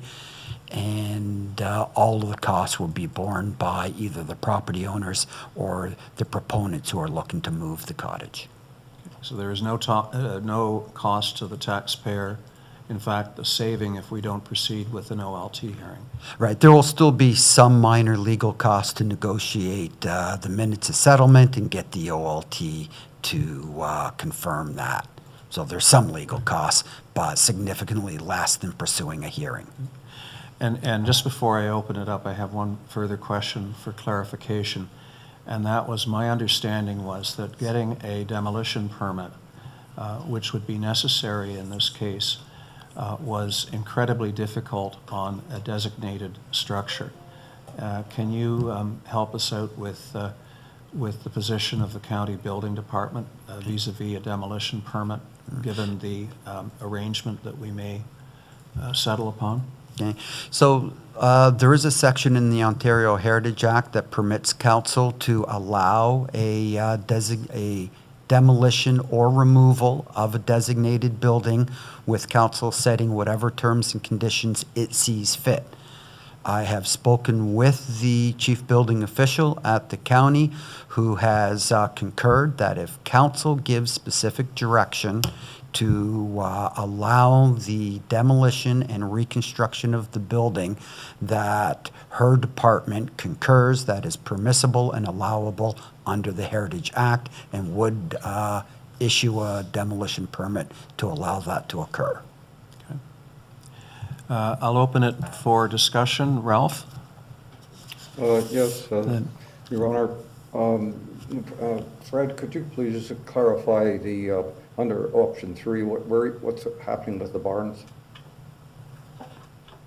Okay, Councillor Mankelo, so all the other structures currently designated, that's up to council's discretion as to whether they wish us to negotiate, to negotiate a minutes of settlement that left or removed the designation on those other buildings.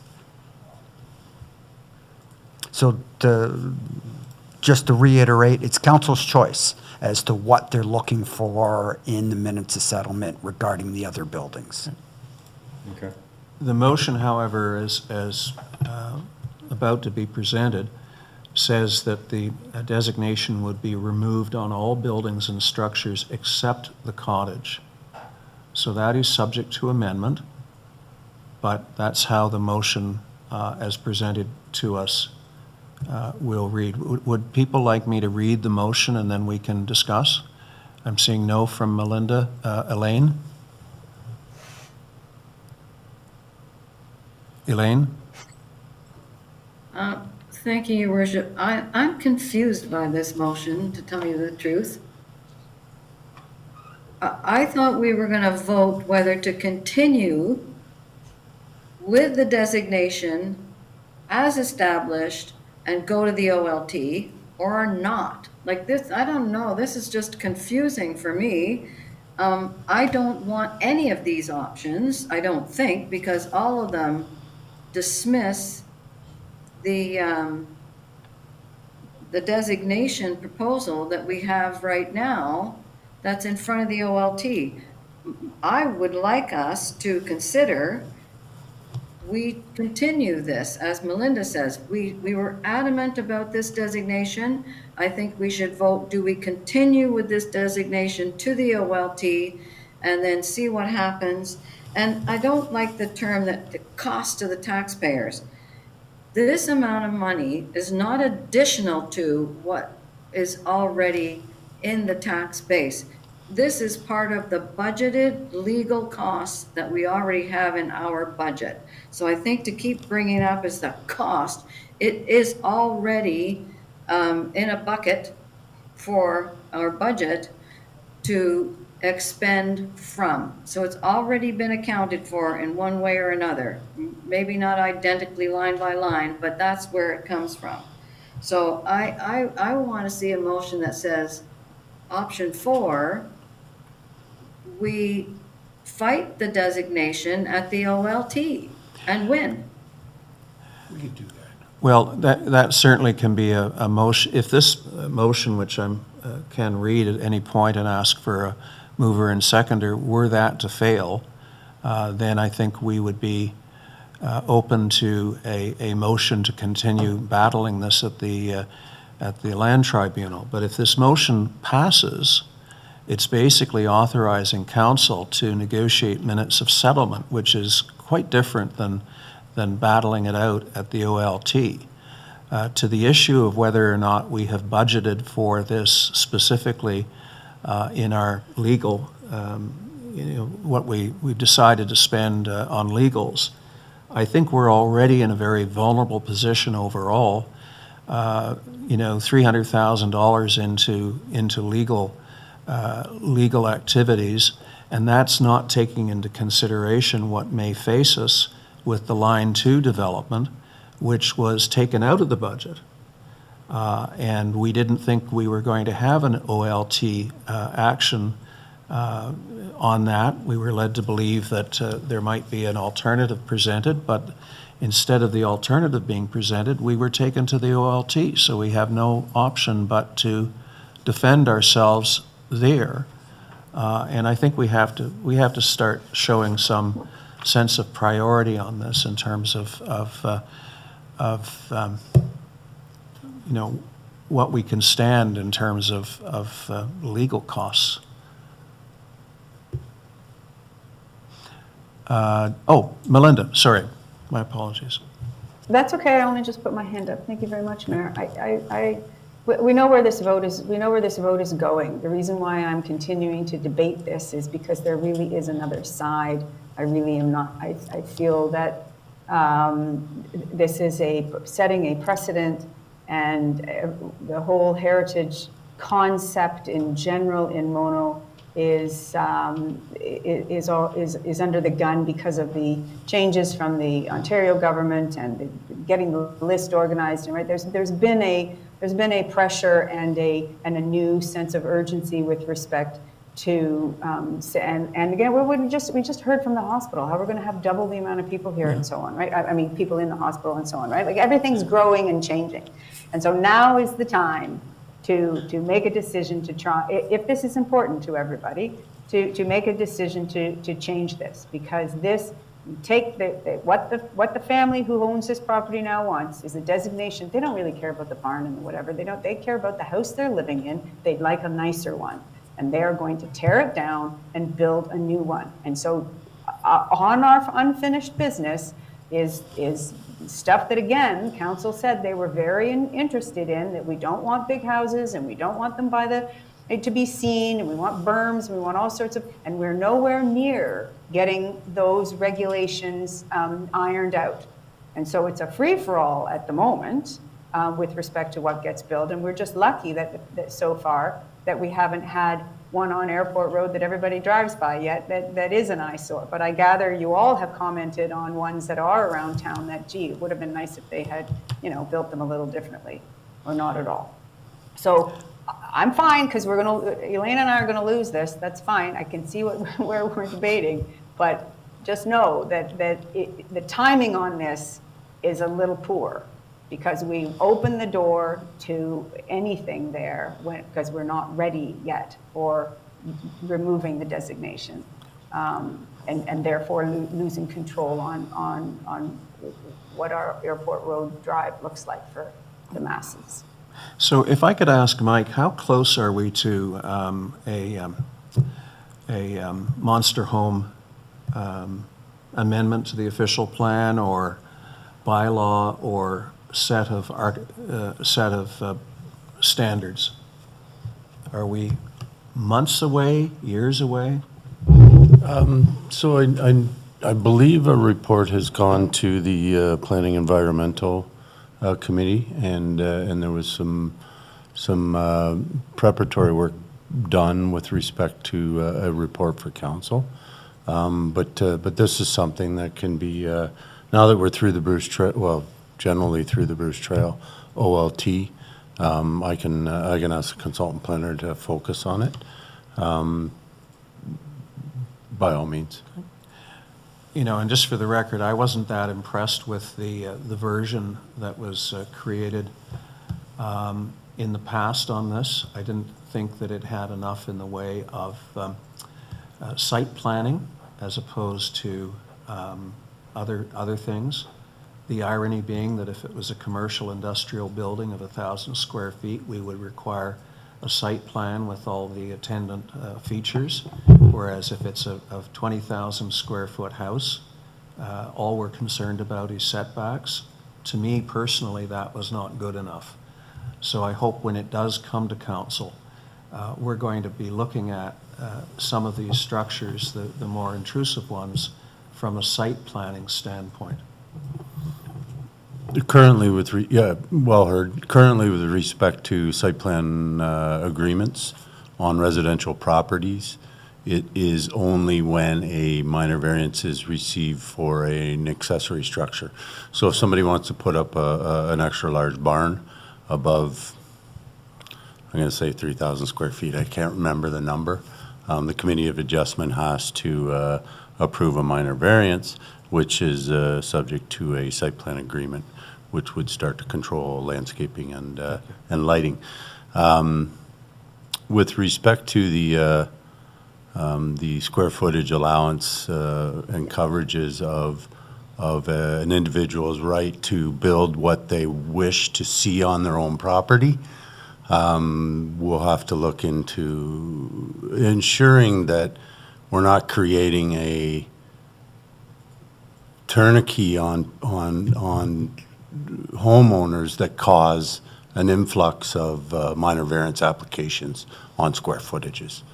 That's really, I think, where we're struggling with right now, is what's the allowable coverage on a 100 acre property, on a 50 acre, on a 25, and then down to a Buena Vista lot, for example, which is shown to be troublesome for the neighborhood. We're straying here a little bit from the motion that is about to be read, but I happen to agree with Melinda that we're in a bit of a not free fall, but we're into a bit of a chaotic period while we get our act together on this OP amendment. And you know, minor variance applications, bring them on. They can be dealt with, but having nothing in place at all to govern a 20,000, 30,000 square foot house that's inappropriately built or is built out to the edges of the property line, that troubles me. So this will be a zoning bylaw amendment, and Zoning bylaw, and okay. I'll try to move it up our consultant planners list for council. So will council permit me to read the proposed motion? Before you put the proposed motion on the floor, I'm just wondering, not suggesting, that you do one word change, that under section where it has the list of 1, 2, 3. Yes. For jointly asking the OLT to remove the designation on some buildings and structures. I'm asking that as a question, not necessarily as a suggestion. That would then, But then we would have to make that decision, and I can tell you right now that the Thines this is a deal breaker in terms of their cooperation with regard to the movement of the stone cottage. So I think it's an all or nothing situation, except for the stone cottage. so they would not agree to keep the designation on the barn. I don't know the answer to the barn. I suspect I know the answer to the house. And I suspect I know if you had to choose other structures on that property, probably the preference would be that we maintain our position on the house as opposed to the barn. I think it's well intended, but this is like a very delicate kind of thing that you pull one support out and the entire thing falls apart. Okay. So I'm going to read the motion and we can have further discussion. Whereas Council passed Bylaw 2023-47 designating the Anderson Farm under the Ontario Heritage Act, and whereas the owners of the property have appealed the designation to the Ontario Land Tribunal, and whereas a proposal has been brought forward to relocate one of the designated buildings, the Cottage, to another property in Mono with the intent to preserve the building, including its heritage designation, and whereas the owners of the Anderson Farm support the proposal, and whereas Council is desirous to reach a negotiated settlement with the owners regarding the Anderson designation OLT appeal, therefore be it resolved that the Council for the Town of Mono directs staff and the town solicitor to enter into minutes of settlement with the applicant, including, number one, jointly asking the OLT to remove the designation on all buildings and structures except the cottage. Number two, the appellant agreeing to submit an application under Section 34 of the Ontario Heritage Act, thereby giving Council the authority to permit relocation of a designated structure subject to terms and conditions as may be specified by Council.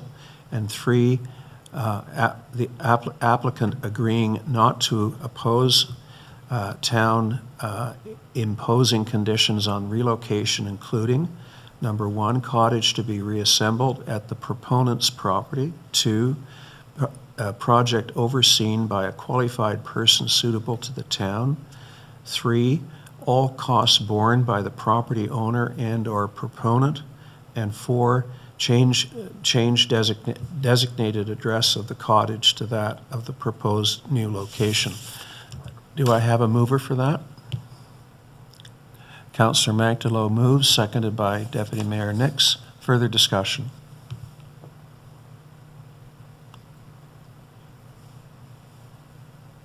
Melinda? Thanks, Mayor. Yeah, when you read it, I mean, I read it, I've got it in front of me, but when you read it out loud, it just is, why is council negotiating this away? This is not negotiation, this is giving the farm literally away. And I just cannot support it. Okay. I'm tempted to answer, but I think it's a difference of opinion between reasonable people as to whether we have an opportunity to actually preserve one of the buildings, albeit in a different location, versus a scenario where everything falls down.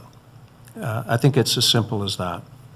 But yes, I understand how you feel that way, but again, to hone back in on bringing us back to our Heritage Committee's report, that it isn't just the building or a building or four buildings.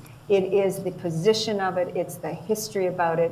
It is that it's the history of it itself, the fact that in your lifetime that it's gone from something where you'd visit for where people in the past had meetings, and then even in your lifetime you would visit there with a friend, and now it's, you know, the roof comes down. All that is the history.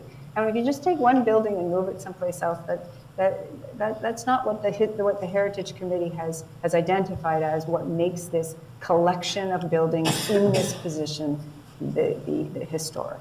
But you're right, we're differing in opinion. It's just a difference of opinion, and you're right about context, and the context is important, but I don't think it's determinative here if it means the difference between saving a building and letting it fall down. Elaine?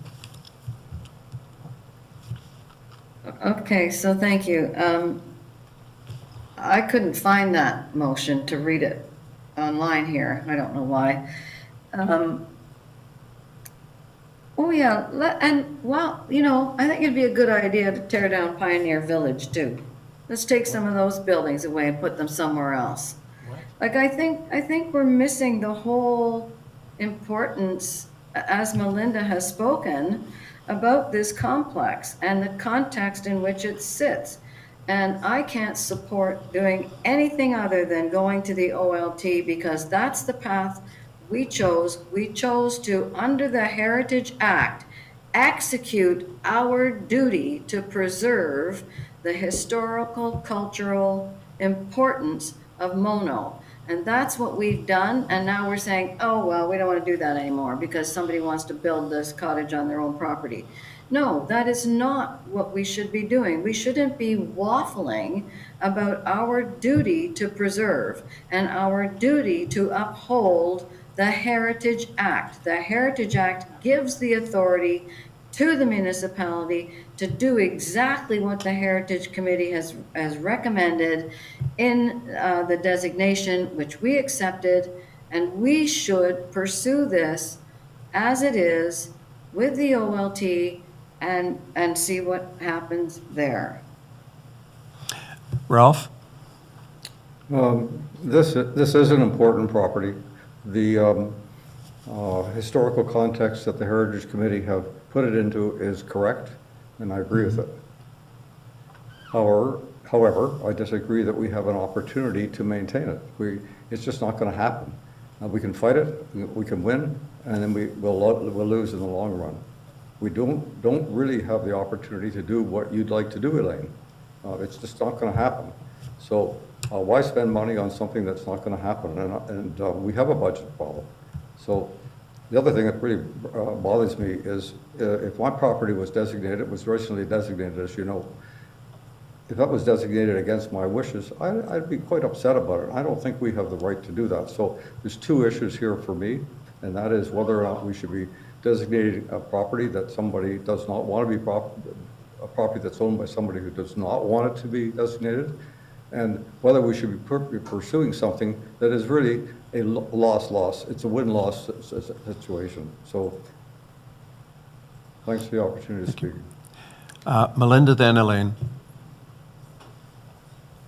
Thank you, and Ralph, you're right. Thank you for the opportunity to speak. When you just made a comment about how your house is designated, and so is, I believe, the mayor's house designated. Perhaps there's a bit of a bias here that isn't seeing the full picture, because you can put yourself in this position of saying, if somebody were controlling my property, and the way I'm looking at it as the preserver, and for this 4 years that I'm sitting here in this chair, for the future, the idea that just because somebody at the moment owns the property who isn't keen on designation is not a foregone conclusion that it's going to crumble. They're living in one of the houses, so they can't have the house crumble around them. They don't have to keep ownership of it either. We buy and sell houses all of the time. When you move, and today when we had a question period from somebody who she said, I knew that there was going to be one event that was going to be noisy when I purchased. I'm bothered by the more noisy things, and so the ultimate question in that homeowner is kind of like, gee, if we can't get, maybe I should move, right? And so I think the same with the designation thing. I don't think that it's a foregone conclusion. I think that this is the effort that we have to preserve the whole, as I just said in the last thing, the whole contextualized thing, because they may either change their mind, because they may really truly appreciate, which let's be clear here, they weren't, the family that owns this were not Irish pioneers, right? So there isn't the cultural context. So maybe they need to learn a little bit more. Maybe they'll change their opinion as time goes on about this fabulous property, and they learn more about it. I don't think it's a foregone conclusion that it will all deteriorate, but it will if we remove. If we remove, it'll be bulldozed. Everything will be bulldozed except for the one cottage that now, as Elaine has pointed out, will be lost. It'll be great if you're a guest of the couple, but otherwise it'll be lost to it'll just be, this is a great building on my property. Elaine? Oh, very well said, Melinda. Thank you. And Ralph, to go back to, you wouldn't like it if the Heritage Committee came along and said they were designating your property without you saying, oh, let's go designate this property. This is exactly why the Heritage Act was enacted, because there are specific owners who wouldn't have wanted, and we would have lost tremendous amounts of heritage in this whole province if the Heritage Act had not been brought into play. So that's exactly why it is, because I remember all kinds of buildings downtown Toronto, because I lived there before, were going to be demolished, and they were not because of the Heritage Act, and they became the front of whatever was built behind them.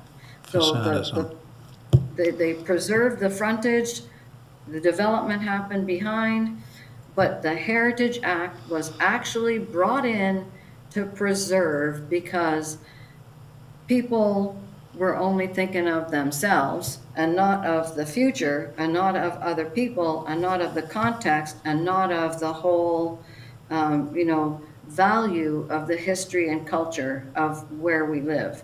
And so it's not an evil thing as you're kind of presenting it as. There are people who immediately recognize the heritage value and want to preserve, and there are those who may not see that, but as Melinda said, after this place is designated, people change their minds about things, as you say, and they go, when they start to understand the value and they do their own research at the museum, they go, wow, this is why my home is here. I have this pioneer house because, and then they appreciate the history, and they would never then dream of knocking it down. And it doesn't prevent them from making improvements. It doesn't prevent them, as you know, Mr. Mayor, from making significant changes to make it modernized for living. So there's no evil here. This is all in the best interest of the whole of Mono to preserve this complex. Thank you. Thank you. Any further comments? Ralph? Well, just, I appreciate your thoughts on this, Elaine and Linda. I just point out that in Mono, it is not the same as it is in Toronto. In fact, none of the heritage properties that have been designated have been done against the wishes of the owner. So we do not have anything like the same history. And not against the wishes. It was initiated by the Heritage Committee. There was no conversation that the current owner said, no, I'm not interested. It was initiated by the Heritage Committee. And then the property owner decided that they wanted to go seek legal action. Well, I think that just speaks to the necessity of having better dialogue with the owners of potentially designated properties before we formally move to designate. Certainly There were when... many attempts. Okay.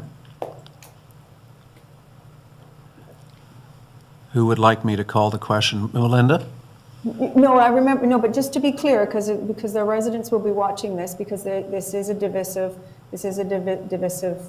thing, that is true, that when the Heritage Committee first brought it, we were aware that the family was not completely on board, right from the get-go. Right. But that this was so, and that's where you had this big discussion about how this was so very important about the whole other thing. Again, they took us, this is just like one of the developers thing. They took us, instead of them, really talking to us about it and participating in the designation and so on, they just chose to take us and sue us. And I don't think that's when you then negotiate with people that, I think that's when we should be standing strong. But yes, that's Thank you. it. Is there an interest in me calling the question? Go ahead. Could I suggest Call the question. one word change in the motion? I think this, when I read it and I get down to, I know who the landowner is, and then it starts talking about the proponent. I think way back up here under the third paragraph, and whereas a proposal has been brought forward to relocate one of the designated buildings, I think the whole motion would read better if that sentence said, and whereas a proposal has been brought forward by a proponent to relocate one of the buildings, then when we get down to the bottom part of the motion, we know who the proponent is. Fred, does that work? That's an easy an easy change to make if that's what the mover and seconder both concur to.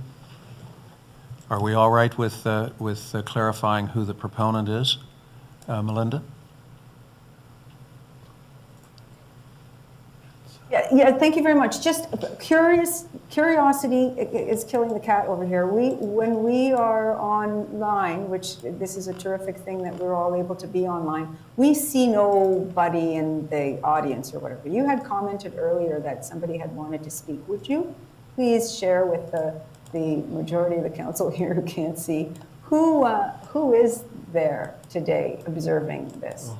Okay. Just curious. So we have two members of the Heritage Committee, the chair, Barbara and Kirsten. We have John Riley and Madam, pardon my eyesight. Sorry? Lynn Van Alstyne is here. So there's 4 people in the gallery. Thank you. So with that friendly amendment, I'll call, go ahead, Elaine. Just wondering, and I know we've taken a long time on this, but it's important. Should we ask the gallery to make a comment, just a very quick comment about, like, have we missed something here? Well, the Heritage Committee has put forward a written report.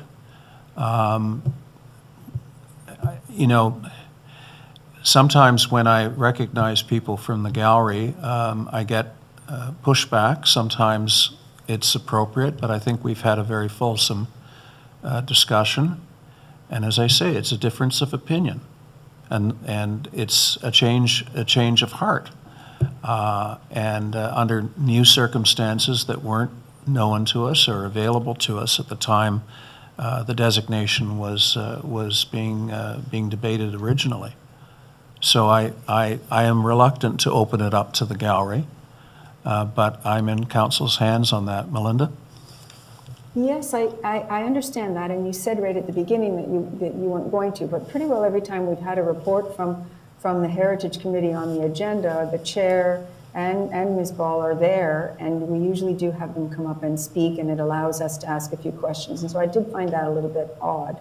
Okay. And the other comment that I just want to make is yes, it's a difference of opinion, John, but remember that we're sitting in this chair for the better of the town, not just our thoughts on stuff. But so I leave it with you. Barbara, would you like to say a few words? I would indeed. Okay, come on forward, and we'll have to engage, and then John Riley, and then we'll have to engage the microphone. Excuse me, Your Worship. Is it possible for about wash and break? Okay, 5 minutes. 5 minutes only. And I should indicate that I have to leave the meeting at noon, so I'm going to be handing the balance of the meeting, if there is one, to my deputy. 5 minutes. Okay, 5 minutes.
Yes, go ahead. We are back live. Thank you for allowing me to speak. I am Chair of the Heritage Advisory Committee for the town of Mono. My name is Barbara Jaffelis. My comments are primarily addressed to this property and designations of all properties, however. And heritage cannot, however, be defined by buildings, landscape, and places alone.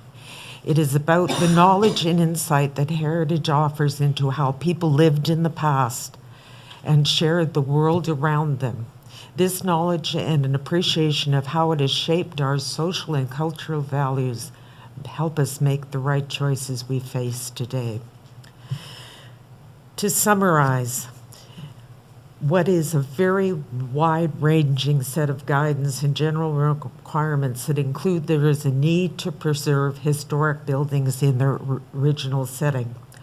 I might add that in Dufferin County's 2023 to 2026 strategic plan, which represents a collective vision for the future of Dufferin County, and I'm using brackets here, a community that grows together, there is no reference to heritage.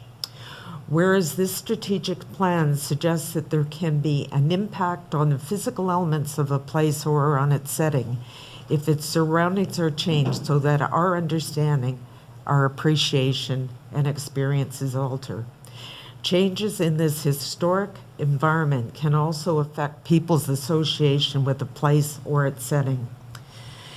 It's my opinion that this erroneous assumption should be challenged. Heritage simply is not simply the intervisibility of one site to another. It is not a blanket statement when the original construction, modern influence, cannot be experienced in a positive light. It should be defined, and I think should carry on, when weighing up the impact of the setting of a historic asset, the considerations that need to be looked on just don't include the visual instinct. In any case, I am somewhat concerned, and I support individuals' right to home ownership, property ownership, but when people buy a property that is included on the registry, they should not go throw up their hands at the end and say, oh my God, I didn't realize this. So in any case, heritage preservation does matter. And we need to foster a workplace and a community that embodies the values of heritage, inclusion, diversity, equity, and accessibility, and work to include heritage in programs, services, and infrastructures that will meet our changing community needs. Thank you very much. Thank you, Barbara, and thank you for the work that you do. Can I ask Barbara a question? Go ahead. Barbara, Fred's got a question. Notwithstanding the opinion of one member of council, let's say the property standards bylaw has nothing to do with this situation. It's the shape or condition of those buildings. What would happen then if we defeat this motion and we fight at the OLT and we keep the designation and the property owners refuse or do not want to do any repair work, particularly, never mind the house, the three other buildings, so that in 30 years from now, all you have is a pile of rubble? Let's just say for the minute that I'm right. What then happens to this? How is this designation important if in 30 years from now we've got a pile of rocks? A pile of rocks that was built is still a pile of heritage. I don't want to say rocks, but ruins. There's been a lot of, Mayor Creelman mentioned the Campbell House. Well, the Campbell House, of course, is a wonderful piece of property, and it's funded and well-maintained by the Law Society of Upper Canada. However, that land that those buildings stand on will still, somewhere in history, be recognized by the contribution that that family and that location made to the community of Mono. I cannot speak for the people that own that property. My sense is that if we proceed with this, they may just simply sell and go away. And hopefully the next person that purchased the property will appreciate it. But I'm not in control of what an individual does to a. But I accept your question and your remarks. It's wishful thinking on my part that maybe a bolt of lightning will come down and strike them, and they'll say, "My God, we're in the wrong, and we really should keep this property."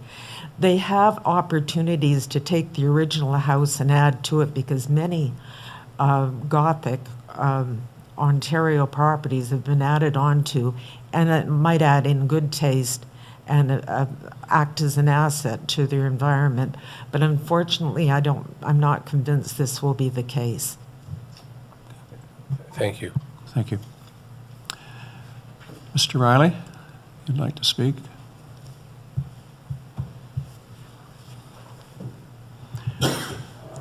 Brevity. Thank you. John Riley, fifth line, EHS.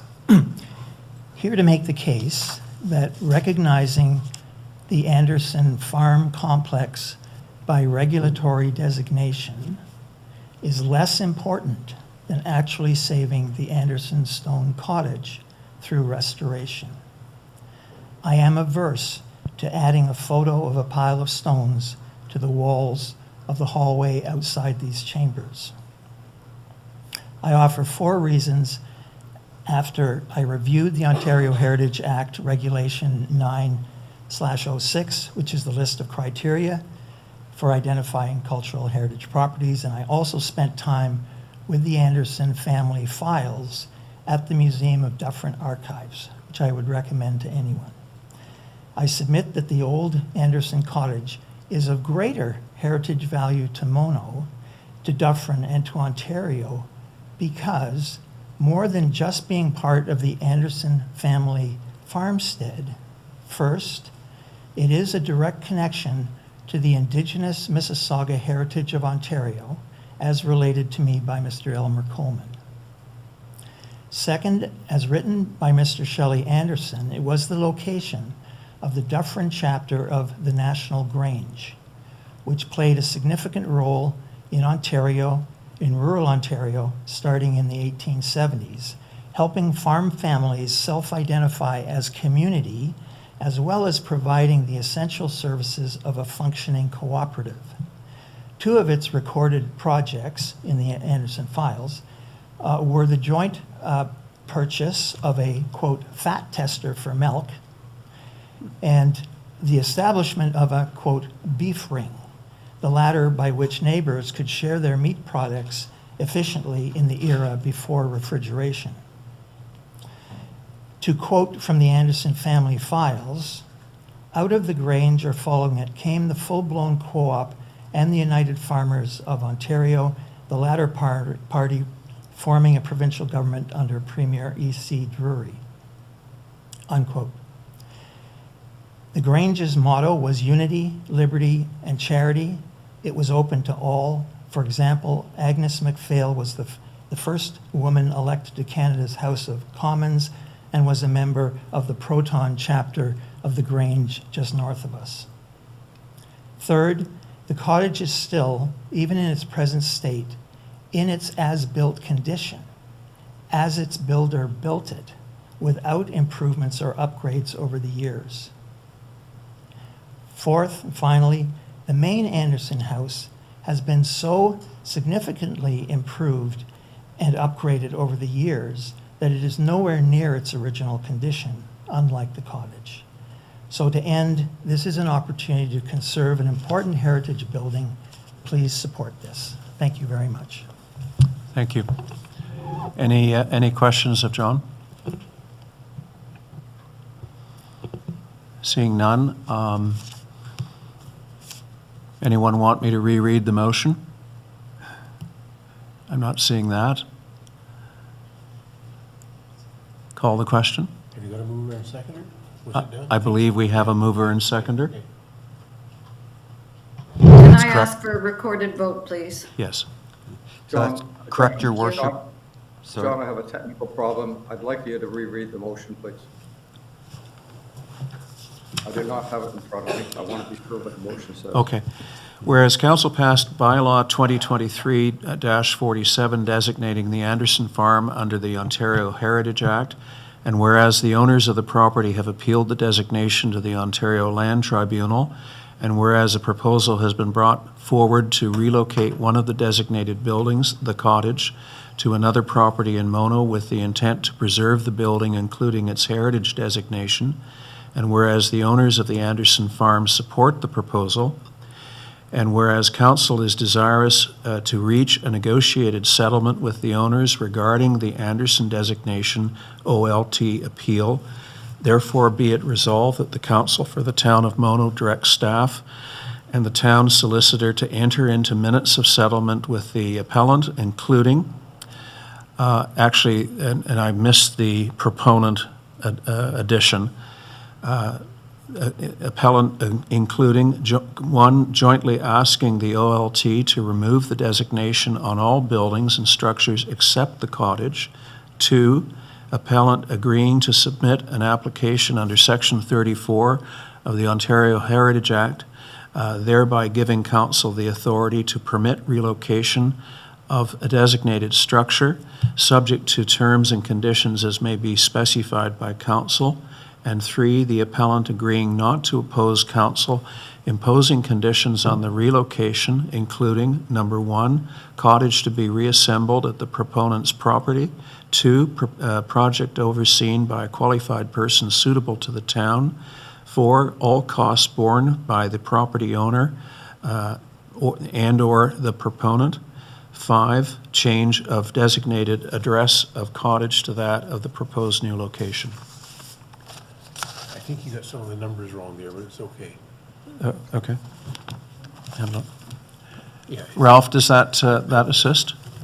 That's fine. Thank you, Your Honor. Thank you. And a recorded vote has been requested.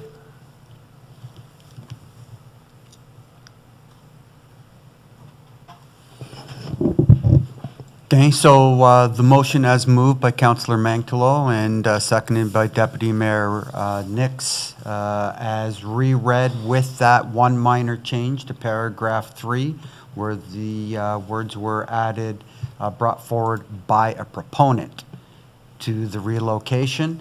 And starting with Councillor Capes, how do you vote? I vote against the motion. Councillor Davey?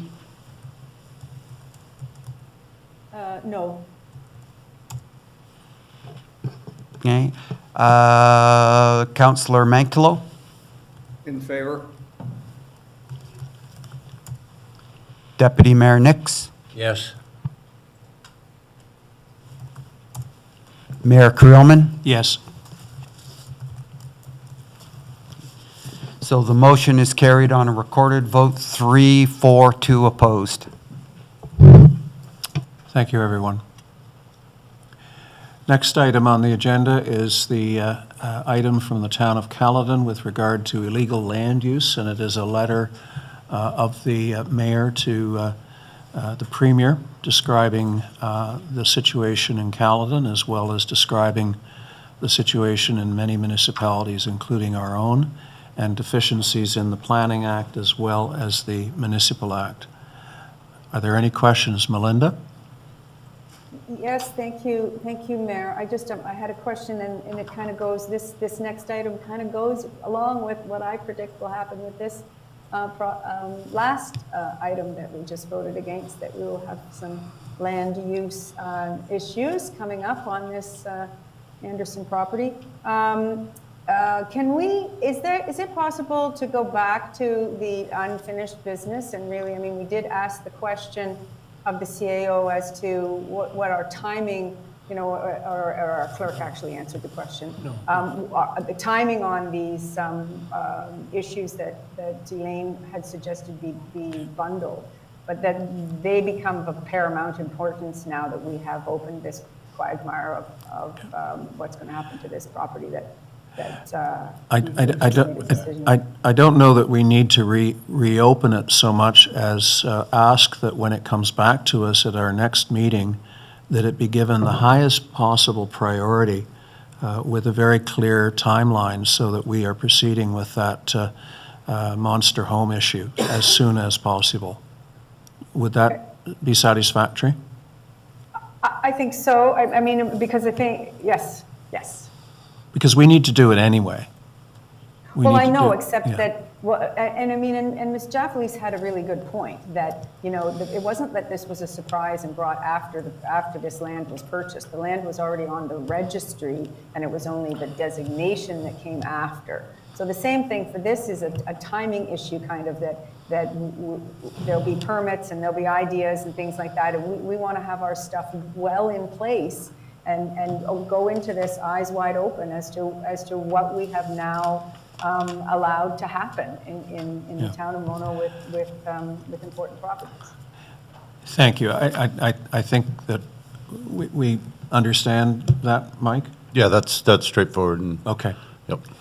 So back to the mayor's letter, and this, by the way, reflects very much a letter that Patrick Brown sent to the Premier. And delegations have been had with the MPP on this issue. I'll move it. Move to support the letter? Yes. Melinda, are you seconding that? Okay. And Elaine, comment? Actually, I was going to suggest we support this letter, and so somebody moved it already? Yes, Fred has moved, seconded by Melinda. Okay, great. And call the question. Any opposed? And that motion is carried. I happen to be seeing the mayor of Caledon tomorrow. I'll let her know that council has supported this initiative.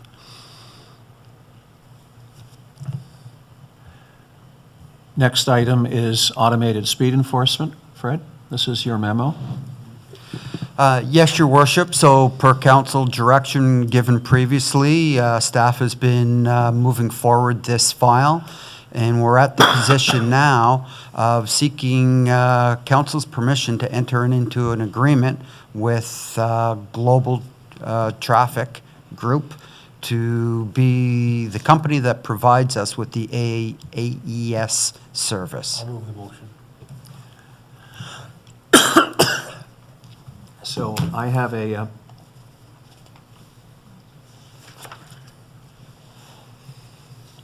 motion that reads as follows, and we'll have further discussion. That council supports implementing an automated speed enforcement. Why are we calling it a pilot project?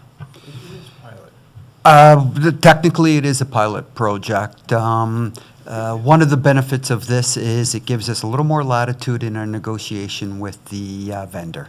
Understood. Okay, pilot project in the town of Mono, and that staff be directed to complete discussions with applicable agencies, suppliers, and processing centers, and that staff be authorized to directly purchase services for the purpose of implementing an ASE pilot project. Do I have a mover for that? Deputy Mayor moves, seconded by Councillor Capes. Further discussion, comments? Great. Melinda?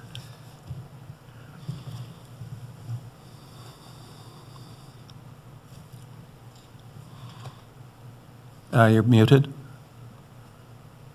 Melinda, You're muted. we can't hear you, Melinda. Can you hear? There you go. Can you hear me now? I took my headphones out. Can you hear me? Yes. Yes. You can hear me? Yes. Okay, good. I think this is a great. This is great on paper. It looks terrific. I'm just a skeptical person, and I just with the idea of the pilot thing and the idea that no costs up front and everything. Are they gonna? And I know that Fred just said this about gives you power for the negotiation. But after our 2-year program, are they going to ding us and say, well, now you've been like borrowing our equipment, and so now you do have to pay for it to moving forward and so on. Like how what are the ramifications really, and the money outlay? Is it really just that we're going to get a portion of the money, and then is that also negotiating, like you get to use my app for free at the beginning, but then we're going to charge you more, so i.e. we're going to give you a piece of it, but then as time goes on we're going to give you less of a piece of it? Like, do we have a sense of that, Fred, yet? So first of all, I am working towards a 3-year agreement in order to lock this in for a longer term. Without a doubt, after the 3 years, I think the vendor is going to have to evaluate their business model. I can't speak to what that is going to look like in 3 years. The amount of tickets that we issue is very low, and in my opinion, there is a fairly high level of investment from the vendor. During a growing market, I can understand that, and in fact, I specifically queried the vendor as to, you know, how they maintain their business model, and it is predicated on growth. There's also the question about legislation. Of course, Bill 24 has been passed. Bill 24 put some hampers and changes to the program, but it also left open a couple of questions because certain aspects of that bill are pending being enacted by the provincial cabinet. And one of those requirements is specifically, if it's enacted, you can't charge a vendor based on the number of tickets or the dollar value of those tickets. So that's still open, right? So the vendor does need to be able to, and so do we, to be in a position to be able to renegotiate based on what the province ultimately does to change how ASE is going to work. Okay, and a follow-up, please? Thank you, that's very helpful. We're obligated, and I know that we've had the bumper things put in our subdivisions, and we've had our subdivision people who have, you know, the children who like to play in the road. We've got worried about speeding in there. Are we the roads that we have in town that have people dying on them are not town roads? You know, the ones where we have the speeders that are getting their cars impounded and all that kind of thing, they're not town roads. So we are going to have control over where the roads, or are we beholden to this company who would have some sort of an expert that would come and just know this is where we're going to put them? So I think I can answer that. Certainly, we have large input as to the location of the safety cameras, and I insist on calling them safety cameras because that's what they are. And you're absolutely correct. Our problem areas are not necessarily town of Mono roads, they are county roads. The county is quite open to having the technology installed. They're mindful that we will derive a benefit from it, but their benefit will be to have safer driving on stretches of county roads such as Hockley and Airport Road, to name but two. The issue of a bait and switch. Global, I'm very familiar with Global and their work in Ontario. They've been involved with the town of Essa. I believe they're involved with the county of Wellington. They are based in Alberta, so it's a Canadian technology solution. And unlike the city of Toronto that have big clunky boxes that people vandalize and destroy almost weekly, the Global technology is in fact mounted on existing light standards and telephone well, not telephone poles, but hydro poles, so that it's up off the ground and that much harder to vandalize. The nature of the contract could be just about anything, and I think that's where we need to give Fred some flexibility in terms of coming up with a contract that will then come back to council for ratification. Am I correct in that? Mostly, Your Worship. So, in fact, I have signed a non-disclosure agreement, as have all municipalities that have entered into agreements, probably with all vendors, certainly with Global. And the actual cost breakdown will not come before council. The agreement itself, but the pricing is confidential. The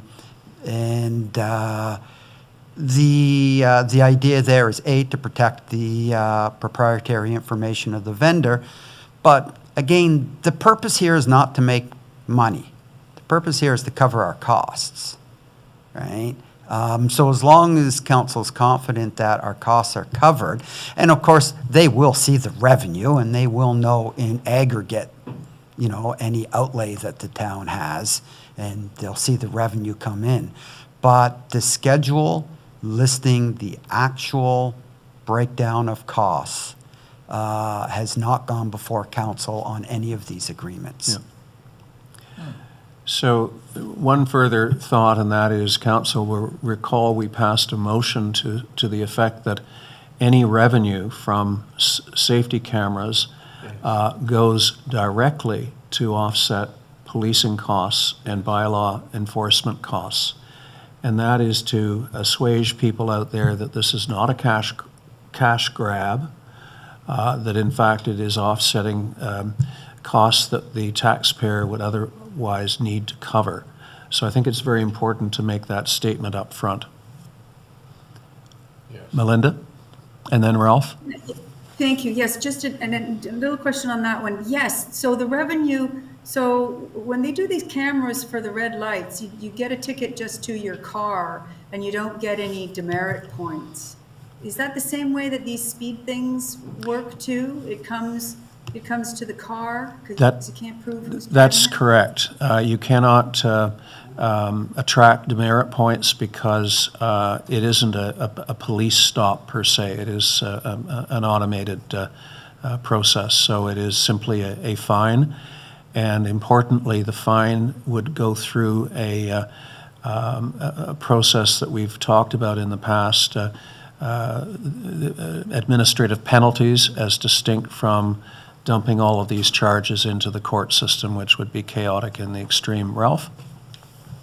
Yes, with respect to costs, Fred, could you elaborate on that a bit? Yeah, you said council will not the costs or the charges will not be made known to council, not the charges, but the amount of money that Mona will receive. Are you going to understand that? Is anybody going to know what that is? Is this that's number one question. So this will all be very closely tracked by staff, and will be under the operational control of staff. The direct cost to the town are very, very limited. So it's the cost of electricity to operate the equipment. It's the cost to install and maintain the signs, but not to purchase. The vendor purchases the signs, but we have to pay to install and maintain them. I've spoken with the Director of Public Works over that because, as noted by the mayor, the cameras themselves are mostly impervious to vandalism, but municipalities have seen vandalism on the signs because they're lower. Right? So we'll bear that cost. And the cost of any locates or permits, road occupancy permits, that sort of thing. So that's pretty minor, are borne by the municipality. And all the signage, both warning you that you are in a safety camera zone, that all flows from the province. We don't have a choice in that.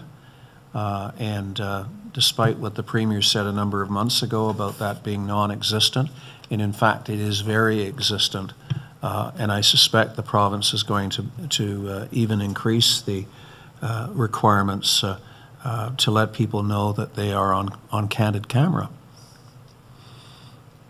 I have a follow-up question, John. Yeah, and then Elaine. Could one of you explain to me the charging process and the how this involves us and how it involves the Joint Processing Center? Can you just walk us through that? Fred? So when a camera captures an infraction, all of that is initially handled by Global for as far as the operation of the camera and the radar or LiDAR that captures all of that. It then goes to a joint processing center. In our case, that'll be the township of ESSA.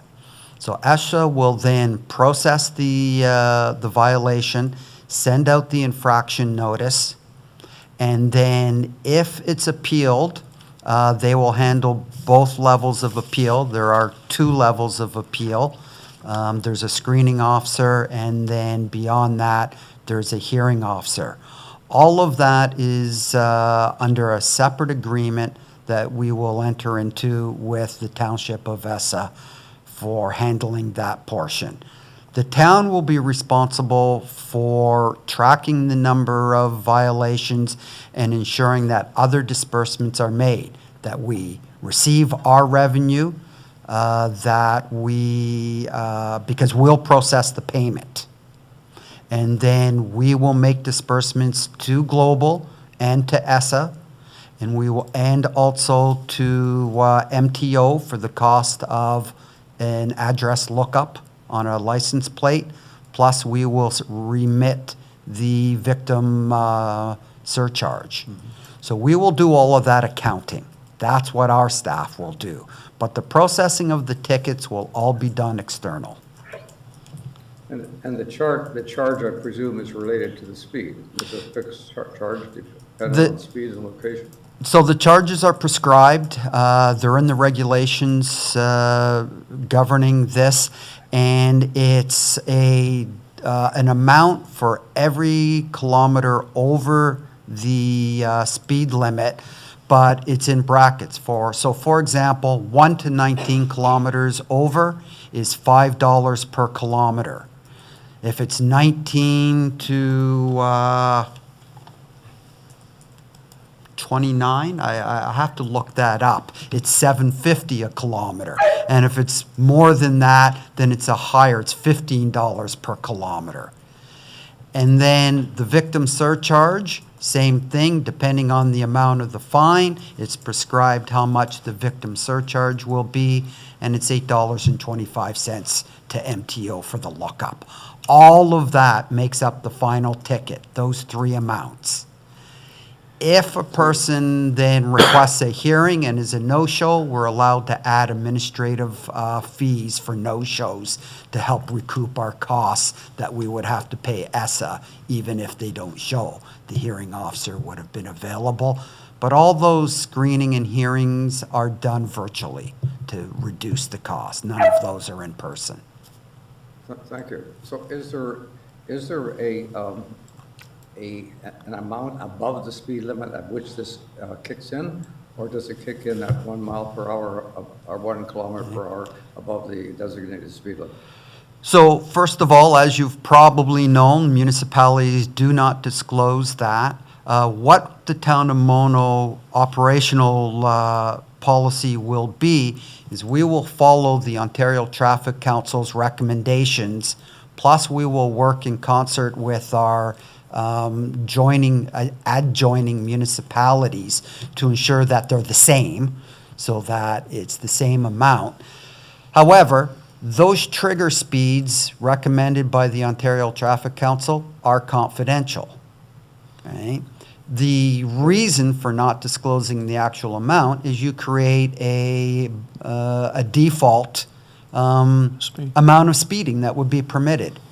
So there is a recommended speed based on whether it's a school zone, a community safety zone, and what the posted limit is. But we won't disclose what that trigger speed is. Well, that's fair enough. I think in reality, we all know that if I'm going 80, the police won't stop me at 90. So it depends. It becomes a known number that's everybody sort of acknowledges. My other question about charges is I'm not clear. Let's say the fine is $100.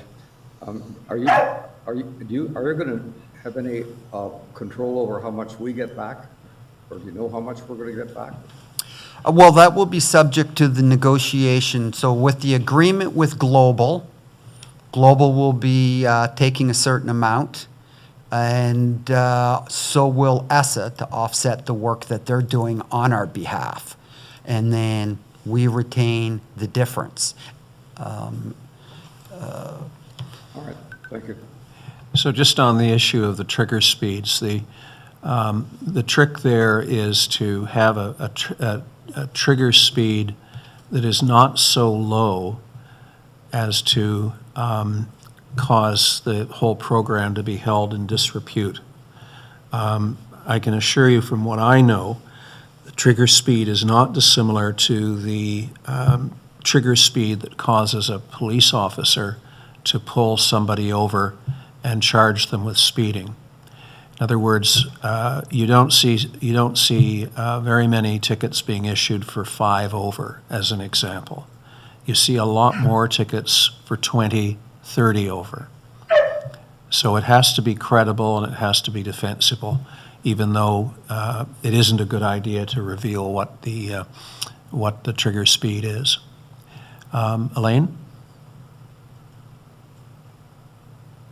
Thank you, Your Worship. I just want to say I'm very familiar with all the camera signs and all the cameras because there are many of them in Simcoe. And so we travel through Simcoe County quite a bit, all the way to Bon Echo Provincial Park. And there are cameras everywhere in Simcoe. And trust me, my husband works in Barrie. He knows where they all are. Fred? Okay, and maybe I should have read this more carefully. This still only can work in school zones or community safety zones, right? So we've only got, there's very few places in Mono where we could do it. So first of all, yes, you're correct, Deputy Mayor Nix. It's a school zone or a community safety zone. We don't actually have any school zones designated by bylaw school zones in Mono. Mono-Am Public School is a community safety zone, but it's not a school zone. So I've been working with both Mr. Donor and the county public works and Global on the various locations that we have community safety zones. And there are a number of them. Mono-Am Public School, Hockley Village, Mono Center, also Mono Center Road and Highway 10 on the east side. Plus, so those are all county. And then the town has a section of First Line and also French Drive that are community safety zones.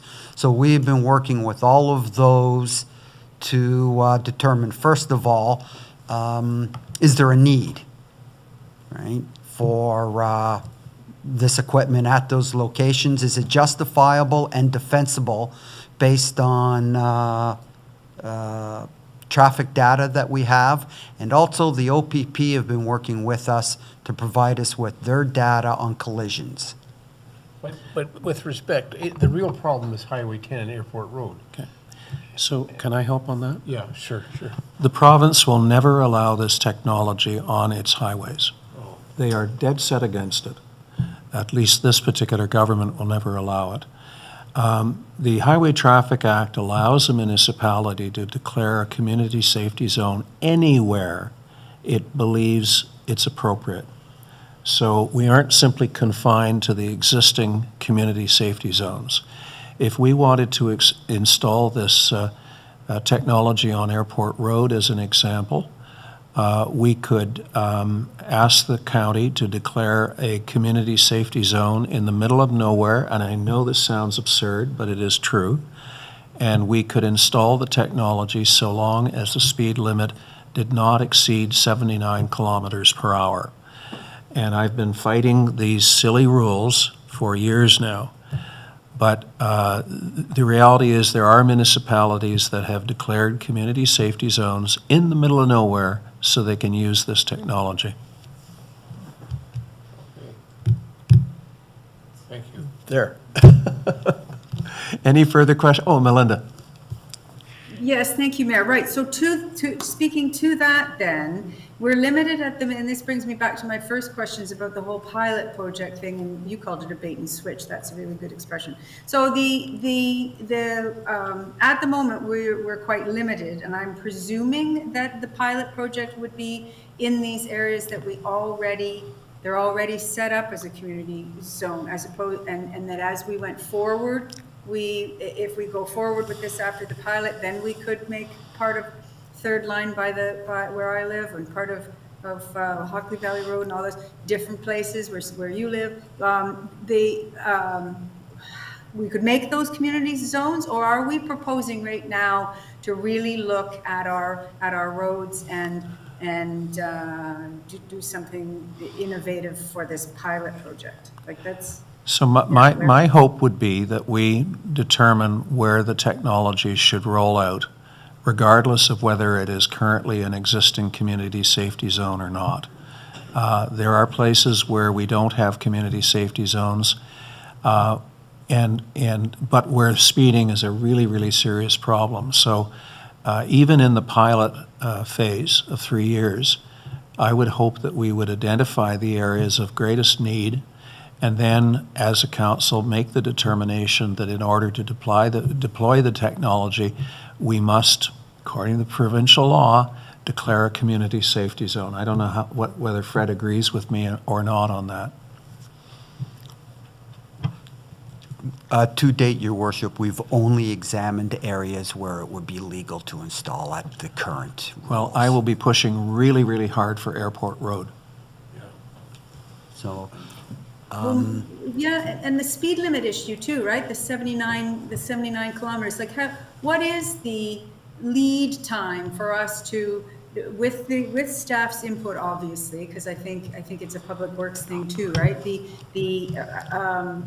What is the lead time for us to change some of these things? Is this really going to happen now in the pilot, or does it take too long? Well, I've spoken to the county engineer about reducing the speed limit on Airport Road in order to utilize this technology, and he's not adverse to it. And it's an absurdity that is forced on us by the current government. It's basically a deterrent to the use of this technology. I think they honestly believe that if we could use it on an 80-kilometer-per-hour county road, it would beg the question, why can't we use it on an 80-kilometer-per-hour provincial highway? And they just don't want to go there. But I do, insofar as the speeding on Airport Road is concerned.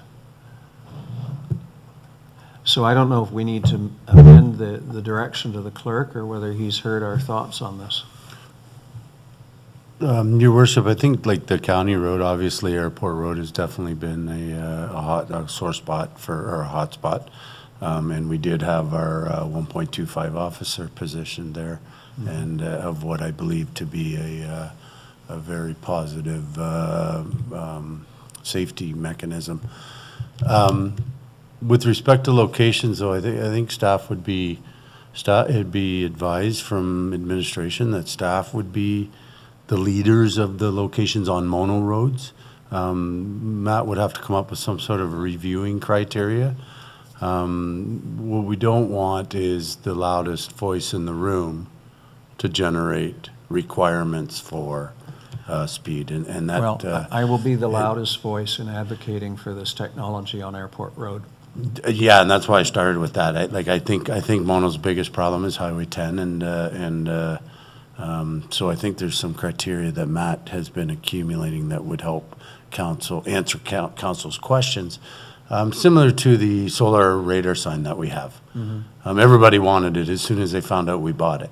Yeah. And now it's on 40-kilometer-an-hour subdivisions with S-turns that you shouldn't be at 55 kilometers an hour, right? Like it's in places that are probably not the most beneficial, but they did satisfy a group of individuals. So that's what I hope we can avoid is moving this thing around for the loudest voice. Well, there should be criteria, and I Right. think the police should have input. Yeah. And if you were to ask the police today, where are the problem areas, they would probably identify two, and one would be Hockley Road. And Yeah. it may not be in the current community safety zone. It may be a location somewhere between that and Airport Road, where there is speeding going on, and Airport Road. So I think we have to be open to the idea and not simply restricted to where we currently have community safety zones, which were created for an entirely different reason when they were created. Yeah, I agree 100% that our highest volume roads inside of the boundaries of Mono will likely be our biggest problem areas, right? And the safety of pedestrians. I think ASE is highlights. It's not about stopping the speeding. It's about creating a persona of safety for the residents that are in the area. So anyway, good.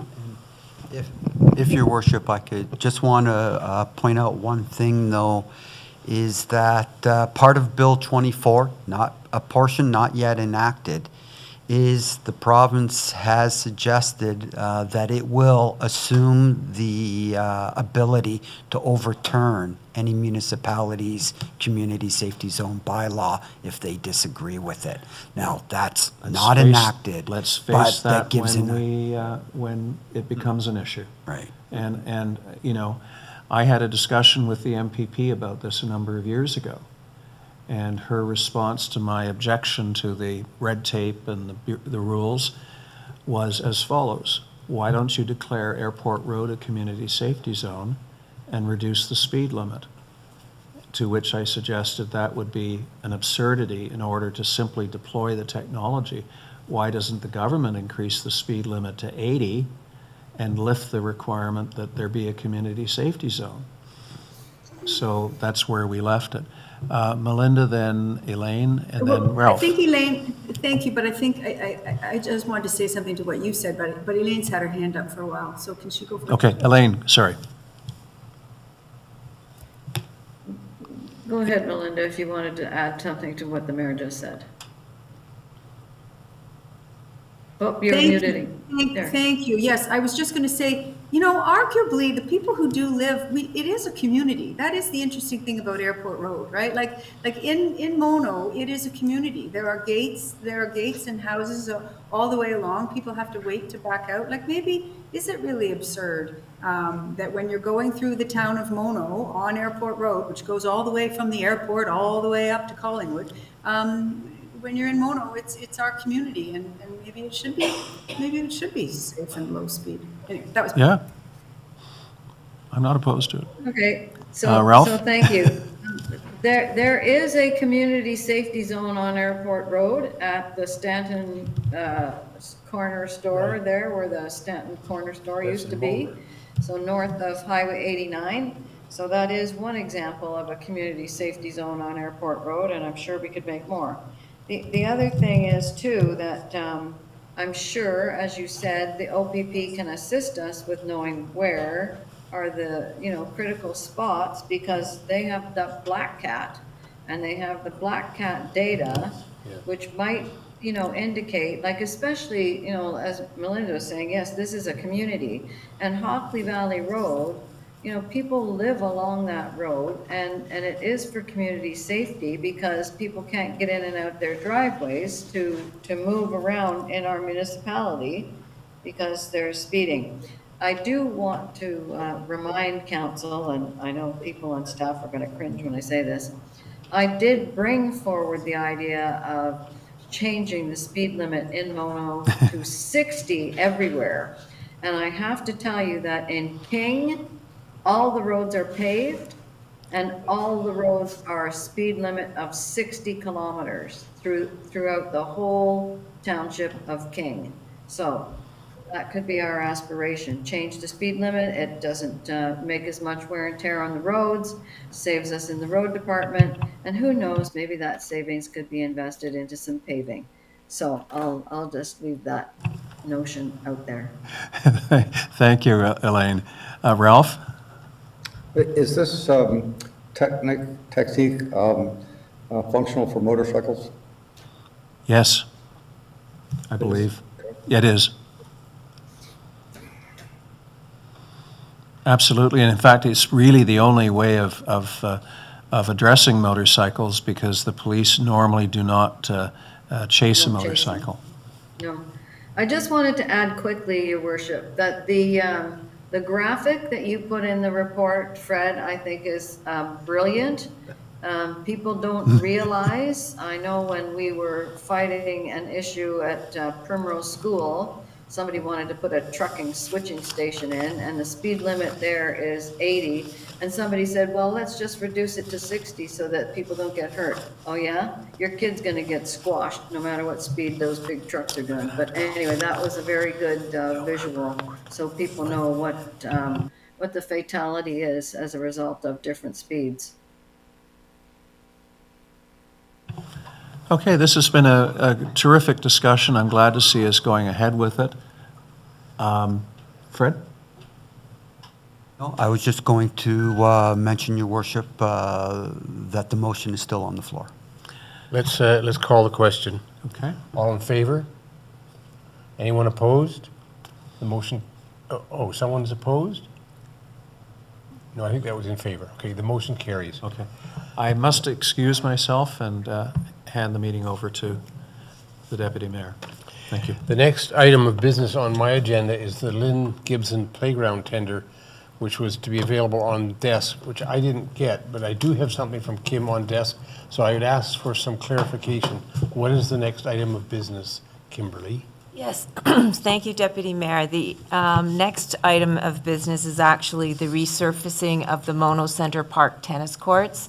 You will be receiving the Lynn Gibson Park tender at your next meeting, so there was just a little confusion between the clerk and myself. Okay, so the next item of business is resurfacing of Mono Center Park tennis courts. Now, unfortunately, I've got 3 people online who have not seen the report. I have emailed it to them. They Oh. should, it was emailed to them at the beginning of this meeting, so if they want to check Have all their... 3 of you people online got the report and read it?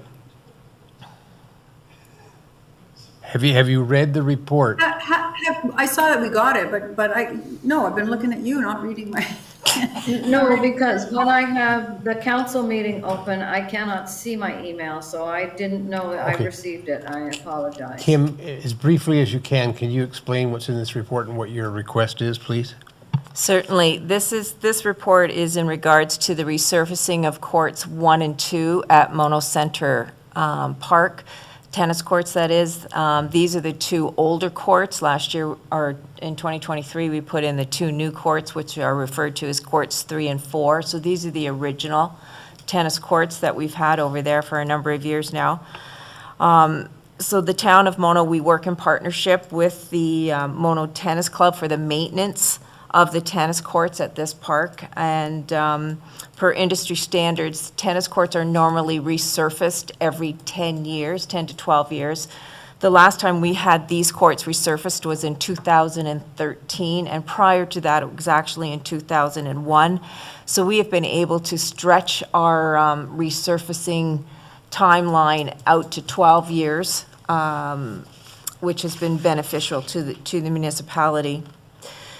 During the 2024 budget, council approved the town of Mono share, which is 50%. As I said, we work in partnership with the Mono Tennis Club for the maintenance of the court, and part and parcel of that partnership is they share in the capital expenditures for these types of projects at a 50% sharing. So in 2024, council did approve $23,730 in our budget for the resurfacing. That was to happen last year. Unfortunately, due to my absence over the spring and summer of last year, the project was put on hold until this year, and the monies were put into reserve for us to complete it this year. On June of 2027, we sent out a tender in partnership with the tennis club for the resurfacing of the courts. The tender was advertised on the town's website, and we had 18 contractors who were either contacted or expressed interest in receiving the documents. Out of those 18, we received 5 bid packages yesterday, and our closing date was 12 noon. We had a public opening of the tenders at 2 p.m. yesterday afternoon, and in attendance was myself and other staff members, along with 2 representatives from the Mono Tennis Club. Once we opened the tenders, the tennis club representatives and staff, we reviewed and evaluated each of the tenders. We checked math and looked over the numbers. You have a chart in front of you. I'm not sure if you have that open right now, but out of the 5 tenders, they ranged in price from $45,132.20 being the lowest bid. These numbers include HST, up to the highest bid of $88,140.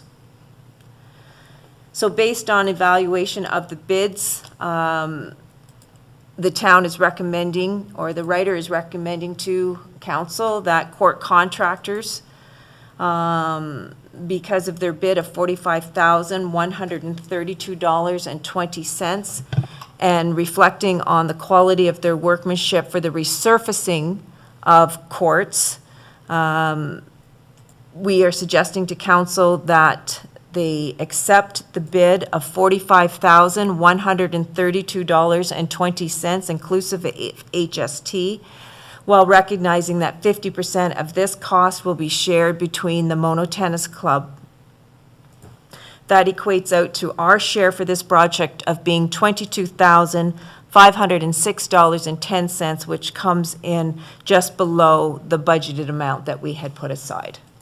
Thank you, Kimberly. So I have a motion here, which let's put it on the floor, and then we can take questions or discuss. Just a minute, let's put the motion on the floor first.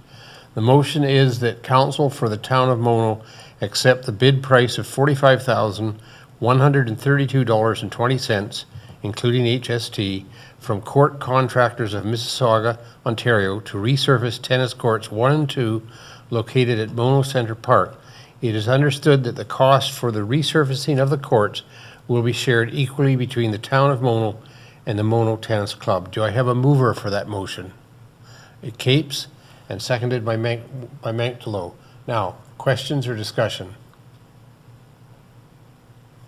Seeing none? Awesome, Kim, very awesome, thank you. Okay, Melinda, you have your hand up, Melinda? Yeah, I do, and in the interest of time, I know that it's afternoon, and so we do want to finish our meeting, so I don't want to go on at length about it. But I wonder, this is great, and I appreciate the 12 years instead of the 10, but the whole sharing of costs and so on. The last time there was a sharing of costs with the tennis club, that I'm aware of, I'm sure there's other things, but the one that sticks out for me was about the lighting and how we ended up that, or for the tennis court, we ended up lending them the money to pay their bill that they, like, yeah. It just seems to me that it's a bit complicated, this sharing thing, and I'm wondering, are we at all interested in looking at that? Is there any, Kim, you commented that there were people from the board at the meeting when you opened up the so they know that this is the motion, and are aware, but are there any concerns around the sharing of a cost going forward with like this? Kimberly, the question is to you. Are there any concerns about sharing this cost with the tennis club? I do know that the tennis club annually puts funds aside for this project, recognizing that there is going to be this cost every 10 to 12 years. And in the past, we have never had any issues with the tennis club sharing equally once the invoice is issued to them. Any further questions or comments? Hearing none, call the question. Anyone opposed to this motion? Seeing none, the motion carries. That takes us to Schedule A, just on a process. Fred, Ralph's hand was up. Oh, Ralph, did I miss you? I'm sorry. My eyesight is not good. Was your hand up, Ralph? Linda's correct. My little reaction hand was up, but my real hand was down. Okay. So we're up to Schedule A on a process question. Mr. Simpson, do I move the motion first to accept the items in Schedule A and then take questions on it, or do we go through the Yeah. Schedule A first? No, I suggest we move the motion and then don't pass it until the conversation's done. Okay, so I have a motion on the floor, which I will quickly find. It's just a minute, I have to get the right file up. The clerk is going to hand me the motion. The motion is that we accept Schedule A to this agenda. Do I have a mover? Capes, seconder, Davy, and now we can take questions on Schedule A. Was I supposed to sign one of those things or something?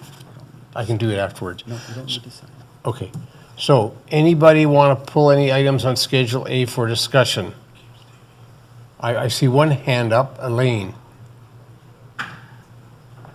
I need to clarify first, though. Our meeting needs to finish in 45 minutes because Yes, we need to be done at 1 o'clock.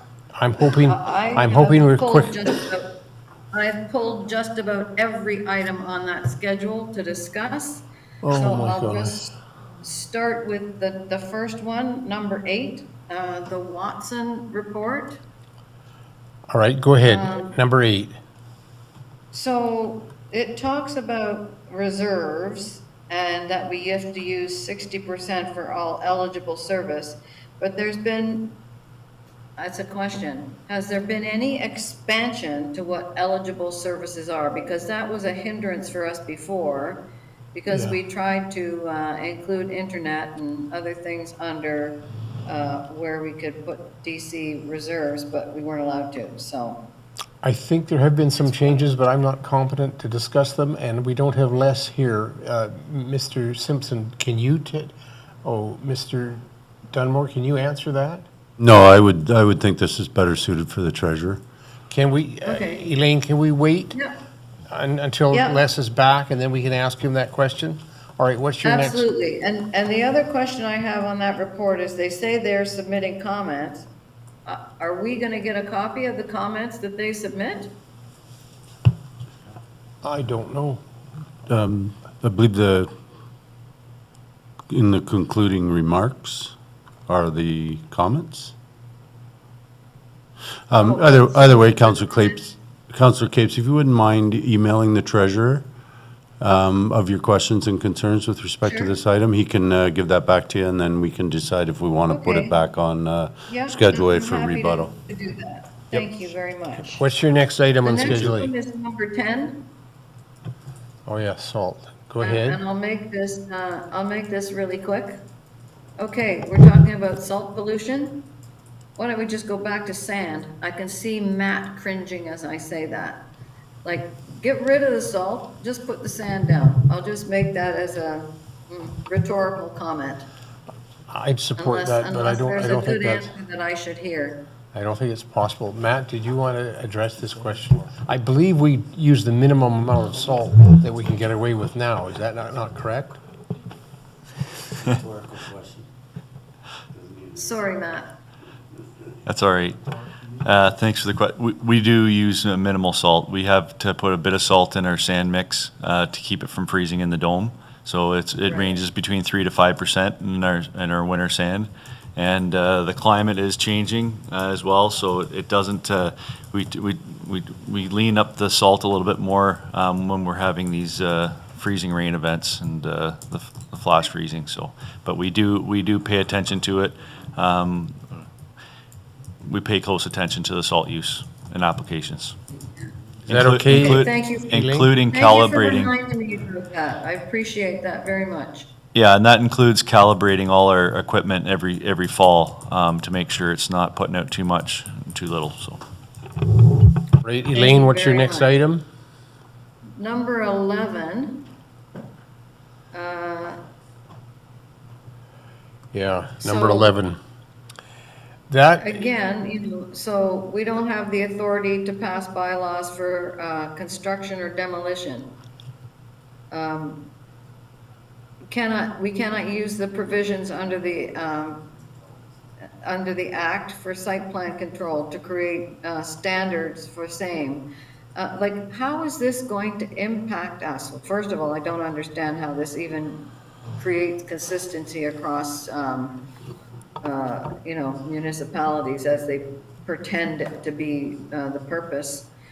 But this could impact any of those large home bylaw, rural lighting, all of those things. So to Melinda's earlier point, and I know you've said, yes, Mike, it's going to be priority, but it just, this made me kind of cringe.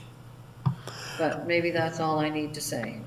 All right, I am not the one to really properly answer this question, but I can tell you, I too am bothered by this aspect of Bill 17. We don't have any green building standards in Dufferin County right now.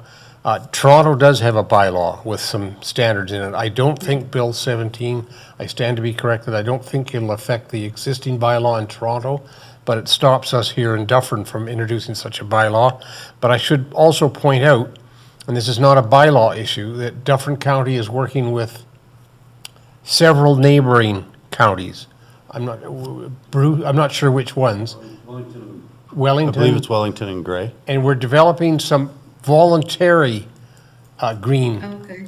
standards where builders would get brownie points for doing things with standards, but it doesn't technically affect the Ontario Building Code. That's what the province is trying to stop here. Now, that's as far as I can go, staff, with that question. Can any of you add anything to this? No, I think I didn't know they were going to be voluntary. I think it's a tri-county agreement, green development standards, and they were looking to implement some of the ones that they definitely could. I'm pretty sure they're voluntary. Yeah, so Okay. Is it that will, okay? it will affect that program, though. What's your next item, Elaine?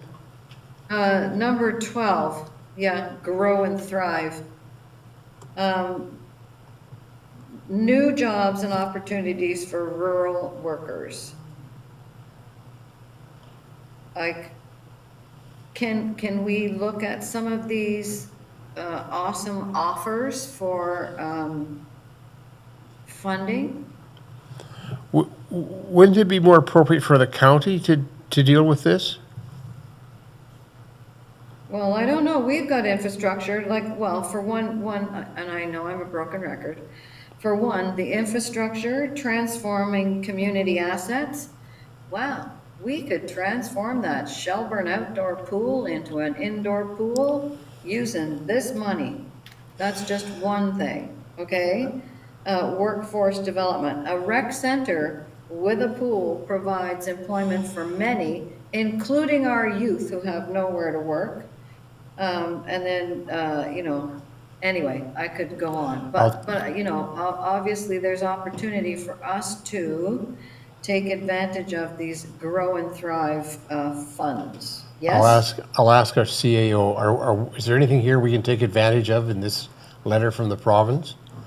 Mr. Dunmore? So staff's been asked to look at this. Kim's definitely looked into it. Matt and I discussed the community infrastructure, and Les is looking into it as well. Great. With respect to what would be potentials, and I'm assuming if staff believe they have current projects, they will require a notice of motion or a resolution from council to apply. Okay. Okay, okay? thank you. What's your next item, Elaine? Number 13. Maybe I misread this, but I don't see the direct line of sight between connecting Orangeville to Barrie for, Nothing I can say, and is anyone on staff, can you address that? Well, I think is this not hydro? Yeah. yeah. So right behind us is the main transmission line that runs into the Allison feeder plant and trickles up into Simcoe County. Oh, okay. It's the main towers. I didn't realize that. I think I know the towers go through here where Yep. I live, but I didn't realize the, yeah, because you get the helicopters at Lloyd Armstrong. Okay, what's your next Yes. item, Elaine? number 14. Elaine, I might remind you that in a previous council setting, we only allowed councillors 3 items from Schedule A. Oh, no. Oh, so sorry. We used to do that. That was in a previous council. Now, Oh, now we can go on all I did day. give an email to the clerk. He knew I was coming with all of this. Okay, what's your next item? Okay, so I just want to address number 14. Of course, there was a number of big, huge annual reports in here. So I liked to see they're making a business case, the LAS, for Joint Municipal Services Corp. for water and wastewater. And there are 8 municipalities interested. I wondered who they were, and I wondered if we were part of that. Well, I'm not sure I'm qualified to answer that, but I suspect the answer is no, we're not part of it. And if you well remember when you were on council the last time, that was a fairly sticky item with the town of Mono, and it had been Still is. recommended to us that we go into a joint agreement with Orangeville. We didn't, and we, in fact, we fought it. But anyway, I'll let Mr. Dunmore answer that. Matt and I took a look at this, I think, just when it started to sort of hit the news. A lot of, I think the joint members are sometimes driven by developers. Developers sit on the board, plus municipalities and other educated individuals that they choose to sit on these boards. So it's in the infancy of starting in other municipalities, and it didn't. Matt and I didn't see any value yet to start to look into it. Okay, great. All right, Thank you for that. What's your next item, Elaine? Well, on page 29 of that, they talked about leasehold improvements. They spent $1.166 million on what, their office space? Nice. Page 33 of that, 11.11, in 2024, they used their information they created to look at flow or something. And they're using 2021 population data, which sounds a little bit archaic. Anyway, okay, the Ombudsman's report, how lovely. I just have the question of whether they also uphold their vision with the Ontario Legislature and Queen's Park. I want to know if they also I can't answer that. expect the same from them. Anyway, it's a bit of a cheeky comment. Can Mr. Dunmore, can you answer that? Page 3 of that document has a phone number and/or an email address to probably answer that question. Sorry. Yeah. Thank you, Mike. Okay, number 16, the Ontario Human Rights Commission. That was a very eye-opening report with a lot of valuable information. Yes. I really want to draw attention to page 24 and the right to build shelter on public lands, and that if we enact any encampment type policies, we are violating the individual's charter of rights to liberty and security of person. I'm just making that statement in case anybody thinks they should be doing anything with that. Okay, And then number 18, the town of Whitchurch Stouffville.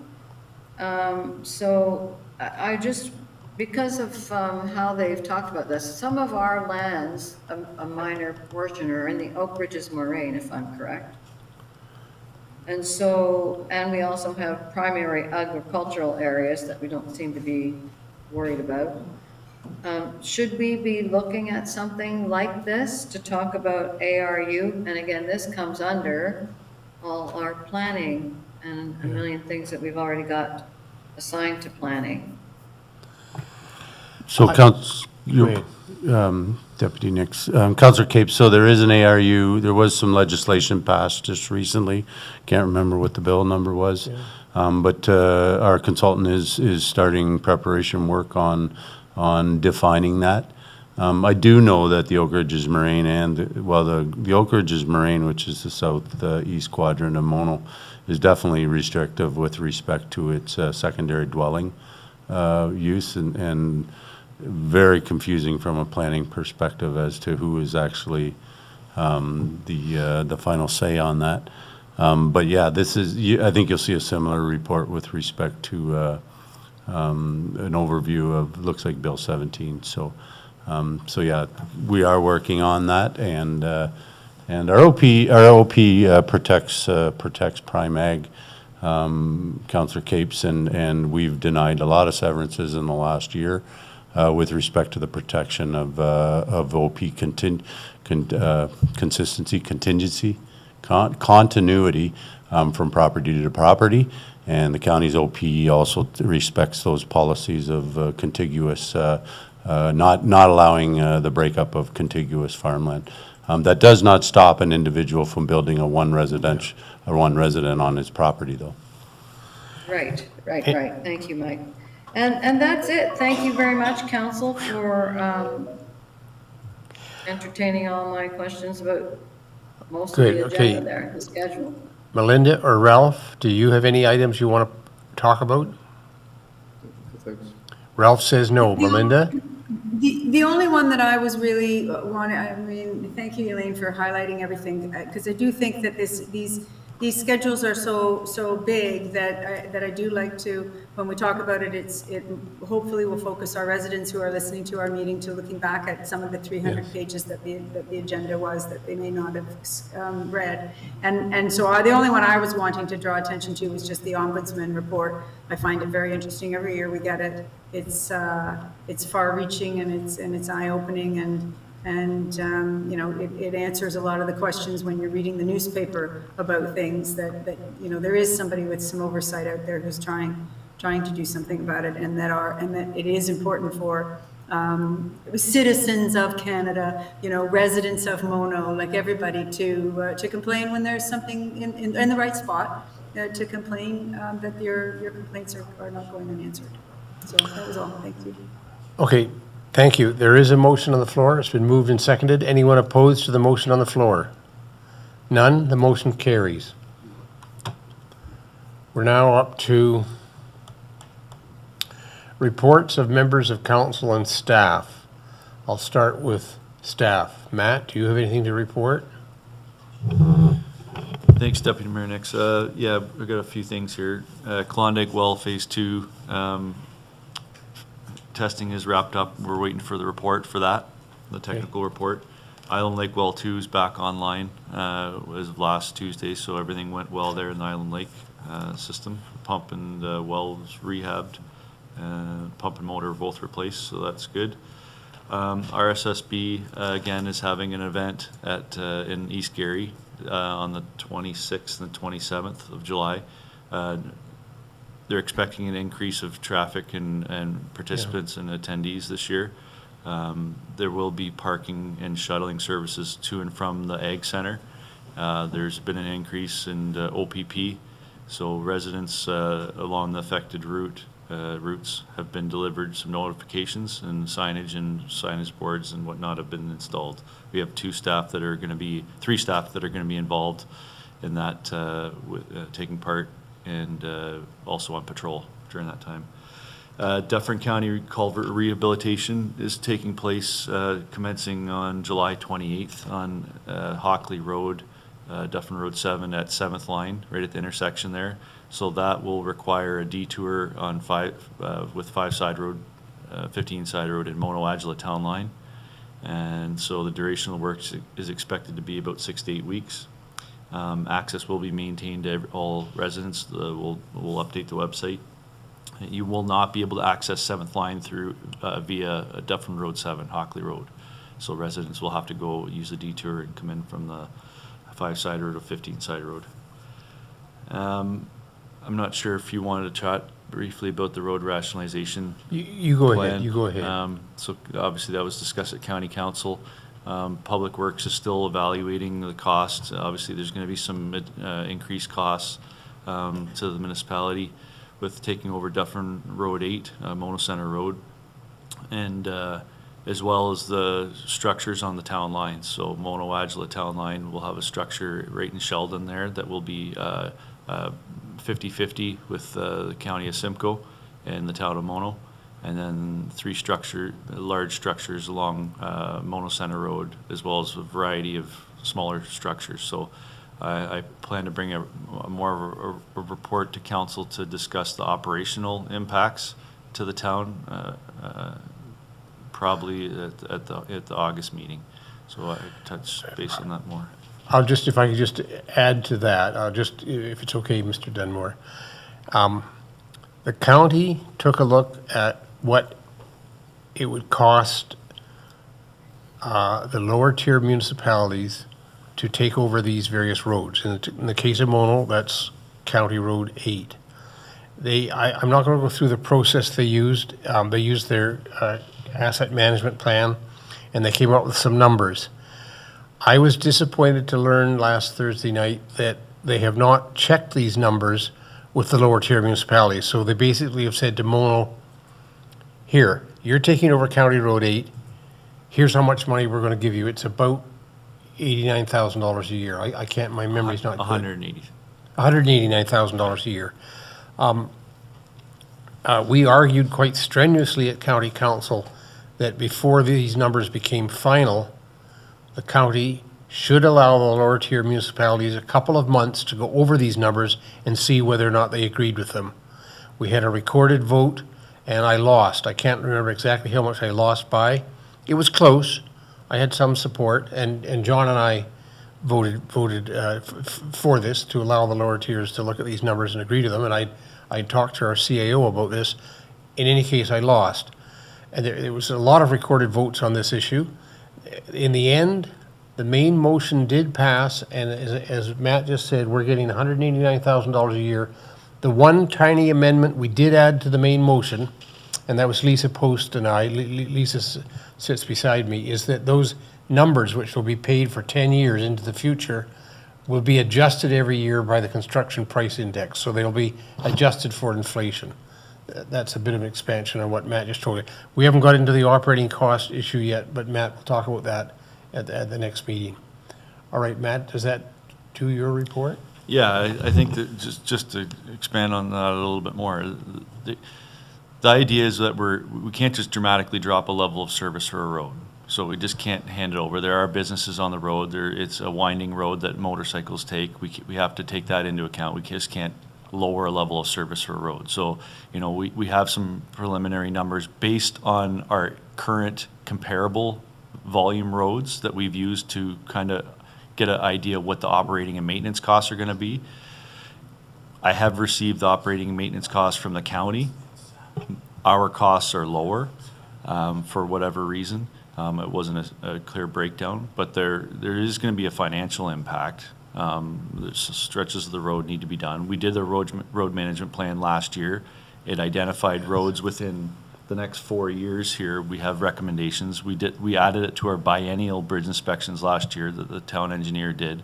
There's work on structures within there. So I just want to really drive home the point that taking over this road and the structures will cost money to upkeep and maintain and at the level of service that currently is being held.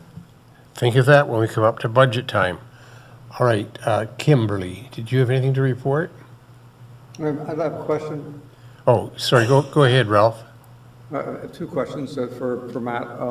The first is, Matt, with respect to your last comments, you said taking over this road will have a cost to us. I presume you're saying it's a cost in excess of the amount that we're getting from Dufferin County, the 189 or something like that. Is that correct? Thanks, Councillor McDowell. Yes. Basically, they're giving us their capital costs, whatever they're proposing. The $189,000 is what their operating and maintenance cost is. So, you know, we have capital improvements coming up. I don't think, based on the numbers that we have so far, that our operating and maintenance costs are going to be $189,000. I think they'll be lower than that based on our Mono's current operating budget. But yeah, it's not going to cover the capital and the maintenance, and then, you know, bringing some of the existing issues up to standard: guide rail, signage, you know, ditching, drainage, substandard storm system in Mono Center. Yeah. All that type of stuff. It's not accounted for, so it's there. It's failing. It's older, and it needs to be addressed at some point. Are there any really big ticket items like bridges or major culverts they're going to use a lot of cash? You're going to see in the next 5 or 10 years? Yes. We have about $4 million worth of structures over the next 15 years, roughly. And then we have about $3 million in capital road improvement projects over the period of about 10 years. I apologize, I didn't phrase that properly. With this particular road, the road that we're taking over, are there any major construction costs? He said about $7 million over the next decade or so. For this one road? Yes. Councillor Mengtalo and Deputy Nix, we're getting into some pretty detailed conversations right now. Yes. And I'm going to look down at Matt as we talk through this. I think it's probably something that we should probably put together a report on. There's staffing concerns with respect to this download and potential fleet concerns.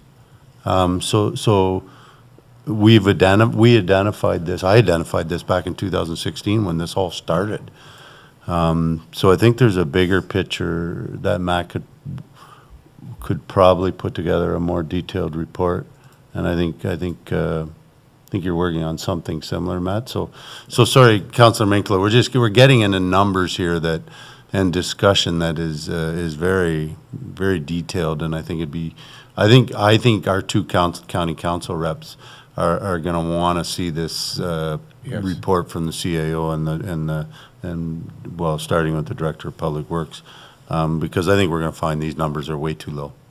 I'll reserve any more opinions on that, but I think we're going to find that these numbers are inappropriate. Okay, can we hold off on any questions about the road rationalization study? Because it looks like staff is going to prepare a report on what the consequences of the town of Mono taking over County Road 8 are going to be. Ralph, did you have another question? Yeah, I have no questions about this, just a comment. I think it's very appropriate. And digging into the details is the way where we find the problems. So I look forward to this, because I don't see us taking over something that's going to cost us a lot of money without getting recompense from the county. Okay, thank you. My second question is about the Mono Agila town line, the portion that is taken care of by Agilitas. They communicated to us, I can't remember in which ways, except I did speak to Scott Anderson, the mayor last year, and the lower portion between the Fifth Side Road and Highway 9, where you have to stop almost stop in some places to get around the potholes, is supposed to be resurfaced this year. And I'm wondering, Matt, have you any information about that? Matt? Thanks. I don't. I believe they've commenced with the pulverizing of the work. I don't know the timing of it, though. I travel that road regularly, and unless it's happened in the last day, I haven't seen any evidence of pulverizing. I'm not sure yet, Ralph, but I could follow up with that. And I'd really appreciate that, and as would a number of residents who've spoken to me about it. Yeah. Okay, does that finish, Ralph? Yeah, it is. Thank you. Elaine, your hand is up, yes? This is just a Yes, question yes, to Matt thank about his you. report. Pardon? This is just a question to Matt about his report. It is a question about this download of roads, yes, and I want to understand the liability that is being transferred to us because those roads don't meet our level of service and level of standards. Who's accepting the liability for that? I'm not sure, but that might be part of the staff report when they come back and tell us the consequences of us taking over this road. Would that be part of your report? Is there a liability? So the Municipal Act allows upper tiers to download roads as they deem fit, Section 52 of the Act. So we're getting the roads, like that ship has sailed. We're getting these roads. It's important for me to highlight there's costs associated with it. There's level of service. There's, some liability with every road. That's the business that we're in. We're maintaining roads. So I just wanted to make that point. It's more of the cost, that there is costs associated with this in excess of what they've offered us, the county. And that's all Right. at this point. And Elaine, Yeah. Thank you, Matt. And what I strongly disagree with is them transferring an inferior roadway to us so that we have to fix it to meet the standards and then cost our citizens too much money. So I'm vehemently disappointed in how this has taken place. And I think that the road should be brought up to the standard that we want before we accept responsibility. I'll leave it there. For full I'll let you disclosure, take that, full Mr. disclosure, Nix, to the next county meeting. Elaine, I voted strongly in favor of the road rationalization study at the county level. Okay? Melinda, did your hand go up? Yeah, just to comment to that, to Elaine, I mean, I completely, I concur that, you know, we have a standard and everything, but I would argue that the county roads should have the same standard. I look forward to the report that's coming. The county roads should already have the same standard, and it doesn't matter whether they download ultimately to the municipality or whether, but the cost is always there. The only payer in this is us. So it doesn't really matter whether it comes through as your county tax or whether it comes as a county tax increase or a municipal tax increase. The money comes from us all. So Okay. I don't want to be pointing fingers, you know, but it is, I think it is important to see, and we know from when we had the report about standards that there is a number, and we try to keep our roads high in the number of viability and so on, so with respect to our ongoing maintenance and so on. So I really look forward to Can we wait to report have from- this discussion until we get the staff report? Kimberly, did you have anything else to report? I actually do have a couple of items very Go ahead. quickly. One is that the recreation staff on last Thursday, we participated in a workshop put on by the Federal Plastics Registry. The federal what? Federal Plastics Registry. They've now mandated that municipalities, a number of different areas of industry have to now report on the amount of plastics that they produce. And we have 1 year to do our reporting back to them. So because we are an end user of plastics, we will be required to figure out how much plastic we are producing between our municipal buildings. So it includes this building, includes Menorah, includes Mono Center, and it also includes the garage. So, and I believe it will also include the Hockley property. So for 1 year, we will be required to figure out how much plastic is being produced and headed off to be disposed of. If we are in that year, if we are under 1,000 kilograms of plastic within the entire year, then we'll become exempt from any further reporting. But we will have to do this reporting starting September the 29th of 2025 right through to September 28th of 2026. It will involve staff time because it's going to be quite a process to be able to figure out how much plastic we are disposing. Does that mean after every event, when we rent the building out, That's you're going to correct. have staff go through the garbage bags and figure out how much plastic's in there? We're still waiting on the recommendations from the registry that is putting this forward for them to tell us how we should be analyzing how much plastic. But I just wanted to let you know that this is forthcoming, and there were some challenges to the presenters from various individuals involved, and just asking questions such as, is there going to be any type of funding coming forward to offset the costs, because staff are going to have to be diverted from some of their general duties to now having to create this report and making sure that the numbers get into the feds as required. So I'll keep you posted on that, but I wanted to let you know that that now has been mandated down to the municipalities. Anything else to report? just that we're very quickly, have a very active social campaign going on right now for Mono Melodies. And if there are any inspiring artists out there, singers, musicians who would like to perform on August the 10th at Menorah Park, please, please let us know. All right. And I'll just keep it at that. Thank you, Kimberly. Mr. Simpson, do you have anything to report? I have nothing to report, Deputy Mayor Nix. Thank you. Thank you, Mr. Simpson. That's refreshing. Mr. Dunmore. Quickly, I think it was a meeting ago or so, the county, maybe 2 meetings ago, the county passed a change to the blue box recycling bins. They'll, on January 1st, 2026, they'll be changing over to recycling carts. That'll be countywide. There should be some media outreach from the county with respect to that.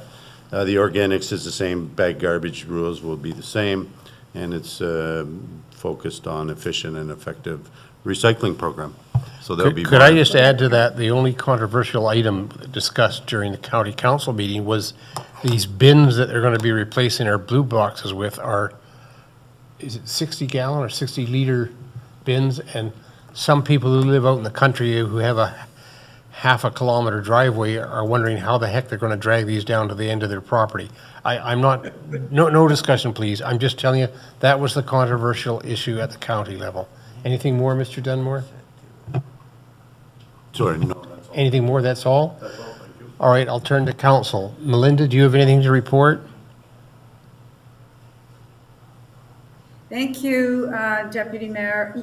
Well, yes, just the Mono Melodies. I guess we're going to do, well, it'll be a pack in, pack out lunch and leave no trace, right? If we want to be stopping half plastic. But yes, we want everybody to come and picnic and listen to our local talent. And that at the CDRC, where I'm the chair of the board, we have a new maintenance manager who'll be keeping our pool in great shape in our arena. So go on over and have a swim at the Centre Delahunt. It's cooking over there with our summer programs, and that's it.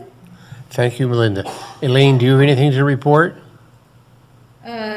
Most of my involvement right now since the last meeting has been with Heritage, and we all know where we are with Heritage, so. Okay, Ralph, do you have anything to report? Yes, two things. Last Sunday, we had a very nice celebration of a donation from one of our community members, two of our community members, to the Mono Garden. And the celebration was celebrating a new mound and a sculpture, which was revealed. We had an unveiling, and there were 24 Mono volunteers that turned up at 11 o'clock on a Sunday morning. And about 2/3 of those went off to Mono Cliffs Inn, and we had a dinner with the donors, all self-paid. And I thought it was a very nice celebration and very nice recognition of this donation. As you know, the Pollinator Garden has managed to be financed entirely by donations after, I think, the second or third year of its existence, which is quite impressive. The other is just a follow-up piece of information which should catch all your attention. And I'm following up on Kim's note about plastics. And this is an article in the New England Journal of Medicine, which is one of the most well-respected journals of medicine in the English-speaking world. It came out last spring. It's about microplastics and nanoplastics in health.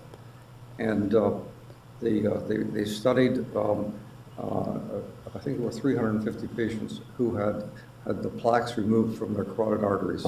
And these plaques are removed because they're associated with the strokes and other embolic phenomena. Anyway, they followed these patients for a period of years, and they looked at their heart attacks, they looked at death, and they looked at strokes. And the strokes, deaths, and heart attacks were more frequent in the patients who had nanoplastics. And the hazard ratio is 4.5. Now, this is just a preliminary. It's a preliminary, and it'll have to be repeated by many other people to see if they have the same studies. But as you know, a hazard ratio of 4.5 means that there's 4.5 times as much frequency of serious complications if you have microplastics in your implant. in your atheroma. Anyway, more to be heard about that in the future. Thank you, Ralph. Can I just add to that, because that's a very good point, Ralph, and actually MC Squared did one of their information meetings, like, because they do this frequently, you know, they've talked about ticks, and finally now we recognize ticks, being bit by ticks is something we should pay attention to. But they also had a session on plastics. And I don't know if they still have the video, because it was medical professional video on what happens with all these plastics in our bodies and how much the, you know, average person has in terms of plastics and all of that good stuff. So that's a very good point that you raise.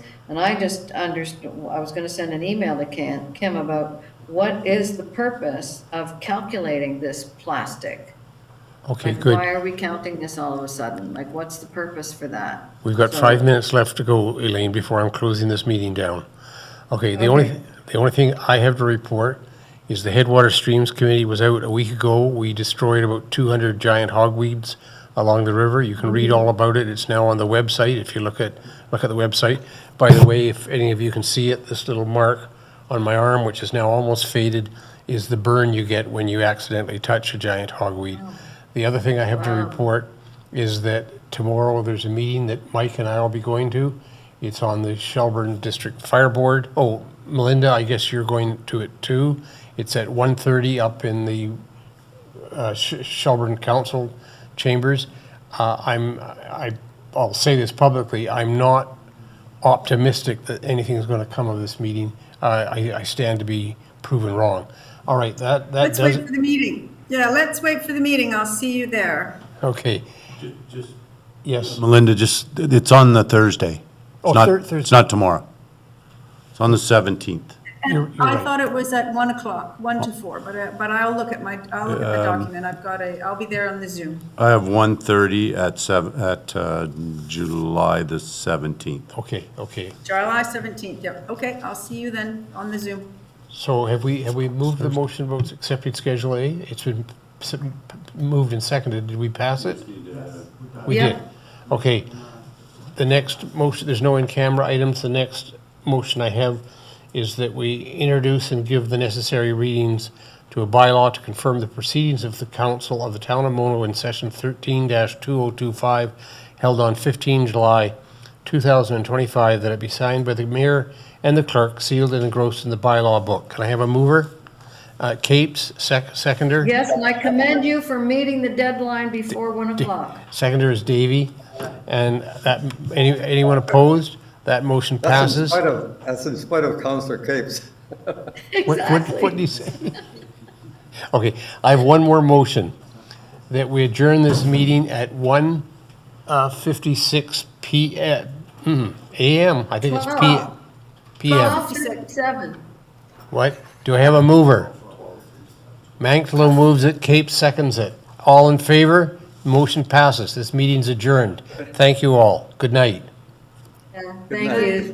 Thank you, everybody, and thank you, Fred, for taking the chair and doing a great job. Okay. Okay. Thanks. Bye. Bye. Bye.